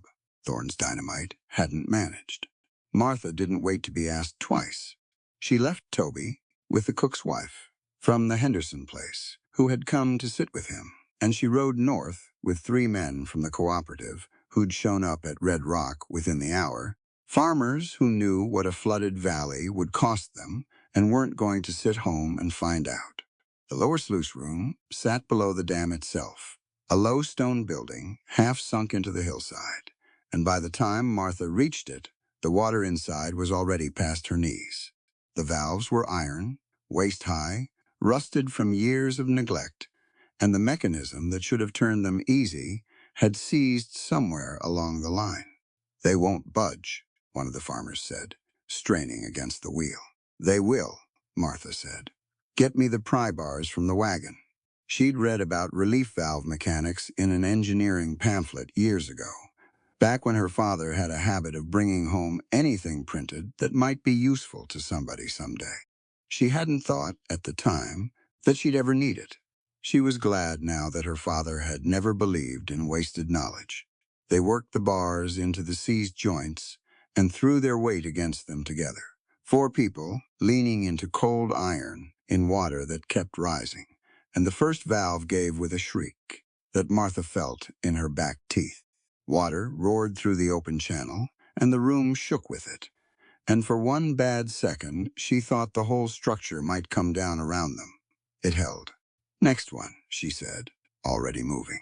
The second valve took longer. The third came easier. The mechanism loosened by the work they'd already done, and by the time they had all four opened, the water level in the room had begun slowly to drop. Above them, on the ridge, the gunfire hadn't stopped, but the reservoir itself was no longer building toward the kind of pressure that would have sent it through the valley, regardless of what Thorne's men managed to light. Martha stood in the draining water and let herself breathe. Then she went back up to the ridge, because the fight wasn't finished, and she wasn't going to sit in a stone room while Austin was somewhere in the dark taking fire. She found him near the spillway, just as the last of Thorne's men broke and ran, scattering into the trees ahead of federal marshals who had ridden up from Miles City on Greer's telegraph. Sent the moment, the magistrate's ruling made Thorne's operation an official federal matter instead of a private grievance. Thorne himself hadn't run. He stood on the wet rock at the edge of the spillway with his coat torn and his hat gone, and when Austin came around the boulder that had been giving him cover, Thorne didn't reach for a weapon. He put his hands up in a gesture that looked for a moment almost like surrender. It wasn't. He came at Austin with everything he had left, and the two of them went down together on the slick rock, and it wasn't a clean fight. It wasn't meant to be. 6 years of a stolen fiancé, and a burned library, and a boy worked half to death in a coal shaft went into every blow Austin threw, and Thorne fought like a man who understood exactly how much he had coming and intended to make someone pay for the collecting of it. Austin ended it with Thorne face down on the wet stone, one arm twisted up behind him, and held him there in the rain until the marshals arrived to take over the job properly. Martha reached them just as the cuffs went on Thorne's wrists. She thought, briefly, of another set of cuffs on another set of wrists in a Miles City sheriff's office. She didn't say anything about it. She didn't need to. Austin looked up at her from the rock, soaked through, his lips split and his ribs no better than they'd been at Devil's Chasm, and said, "You're supposed to be at the sluice room." "I finished at the sluice room." He almost laughed. It came out more like a cough. "Of course you did." The marshals led Thorne away down the ridge trail, and the rain began finally to ease. Below them, the valley sat dark and safe, every ranch and farm still standing, every irrigation ditch still carrying only what it was meant to carry. Zeke came up beside them, soaked to the bone, and looked out at the valley with the particular satisfaction of a man who had spent a long night making sure something terrible didn't happen. "It's over," he said. Martha looked at Austin, at the blood on his jaw and the exhaustion in his shoulders, and the way he was still, even now, watching to make sure she was steady on the wet rock. "Almost," she said. "A year is a long time in a young valley, and Wildflower Ridge showed it plainly." The brick schoolhouse stood where Martha had first pointed on a map spread across the red rock kitchen table, on the gentle rise above the river where the wind came soft in summer and the whole valley opened out below it, farms and ranches, and the winding silver line of the Gallatin. It had 2 rooms, a bell tower no bigger than a birdhouse, and glass windows that had come all the way from Billings, packed in straw without a single crack. On opening day, the benches were full before the bell had finished ringing. Toby sat in the front row because he'd asked to, and because Martha had promised him a year ago that when the doors opened, he'd have his choice of seat. He wore a new coat Zeke had bought him in Miles City, and he carried a slate that was, by now, mostly for show, since he'd moved on to paper and pencil months before. He still kept it anyway. Some things you don't put away just because you've outgrown the need for them. He watched the room fill with the same steady attention he brought to everything, but there was nothing careful in his posture anymore. Nothing waiting to bolt. Beside him sat 2 of the Henderson children, and behind them a row of miners' sons who'd walked 4 miles that morning to be there, and in the back, near the door, the cook's wife from the Henderson place, who'd come just to see it happen. Martha stood at the front with a new schoolteacher beside her, a young woman from Bozeman with proper credentials and a gentle voice, and Martha understood, watching her, that this part of the work was finished. She had built the thing. Someone else would carry it forward now, and that was exactly how it was supposed to go. Austin stood at the back, arms folded, watching the whole room the way he used to watch a herd settling into new pasture, making sure everything had found its place. After the morning lessons, after the children had been let out into the April sunshine to eat the lunches their mothers had packed, Austin found Martha by the schoolhouse steps. He had something in his coat pocket. She could see the shape of it, small and hard, and she didn't ask. "Walk with me," he said.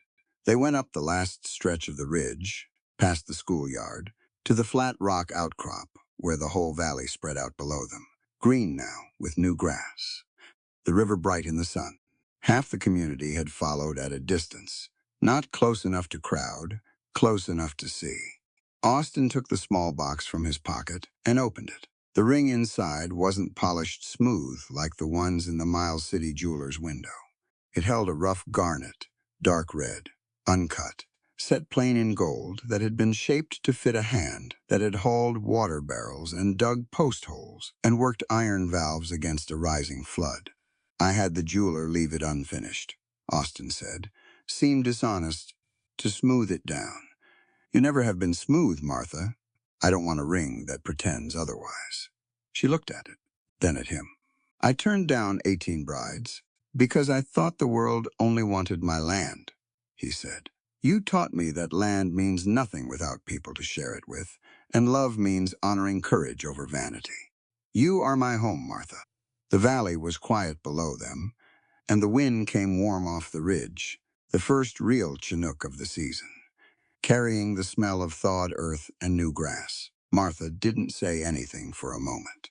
She was looking at the schoolhouse below, at the children spilling back toward the door as the bell rang for afternoon lessons, at Toby among them, laughing at something one of the Henderson boys had said, his voice, still rare and still precious, carrying up the slope.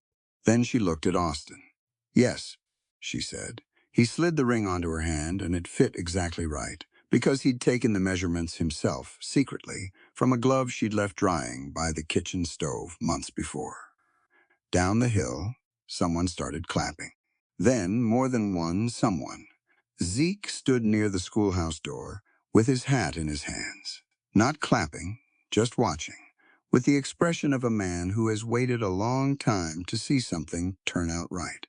Austin took Martha's hand, the one with the new ring on it, and they stood together on the ridge as the wind swept down across the valley, over the schoolhouse and the river and the ranches that had held together against everything that had tried to take them apart. Below them, the bell kept ringing, calling children back to their letters and their figures, to slates and paper, and the particular permanent gift of knowing how to read your own name.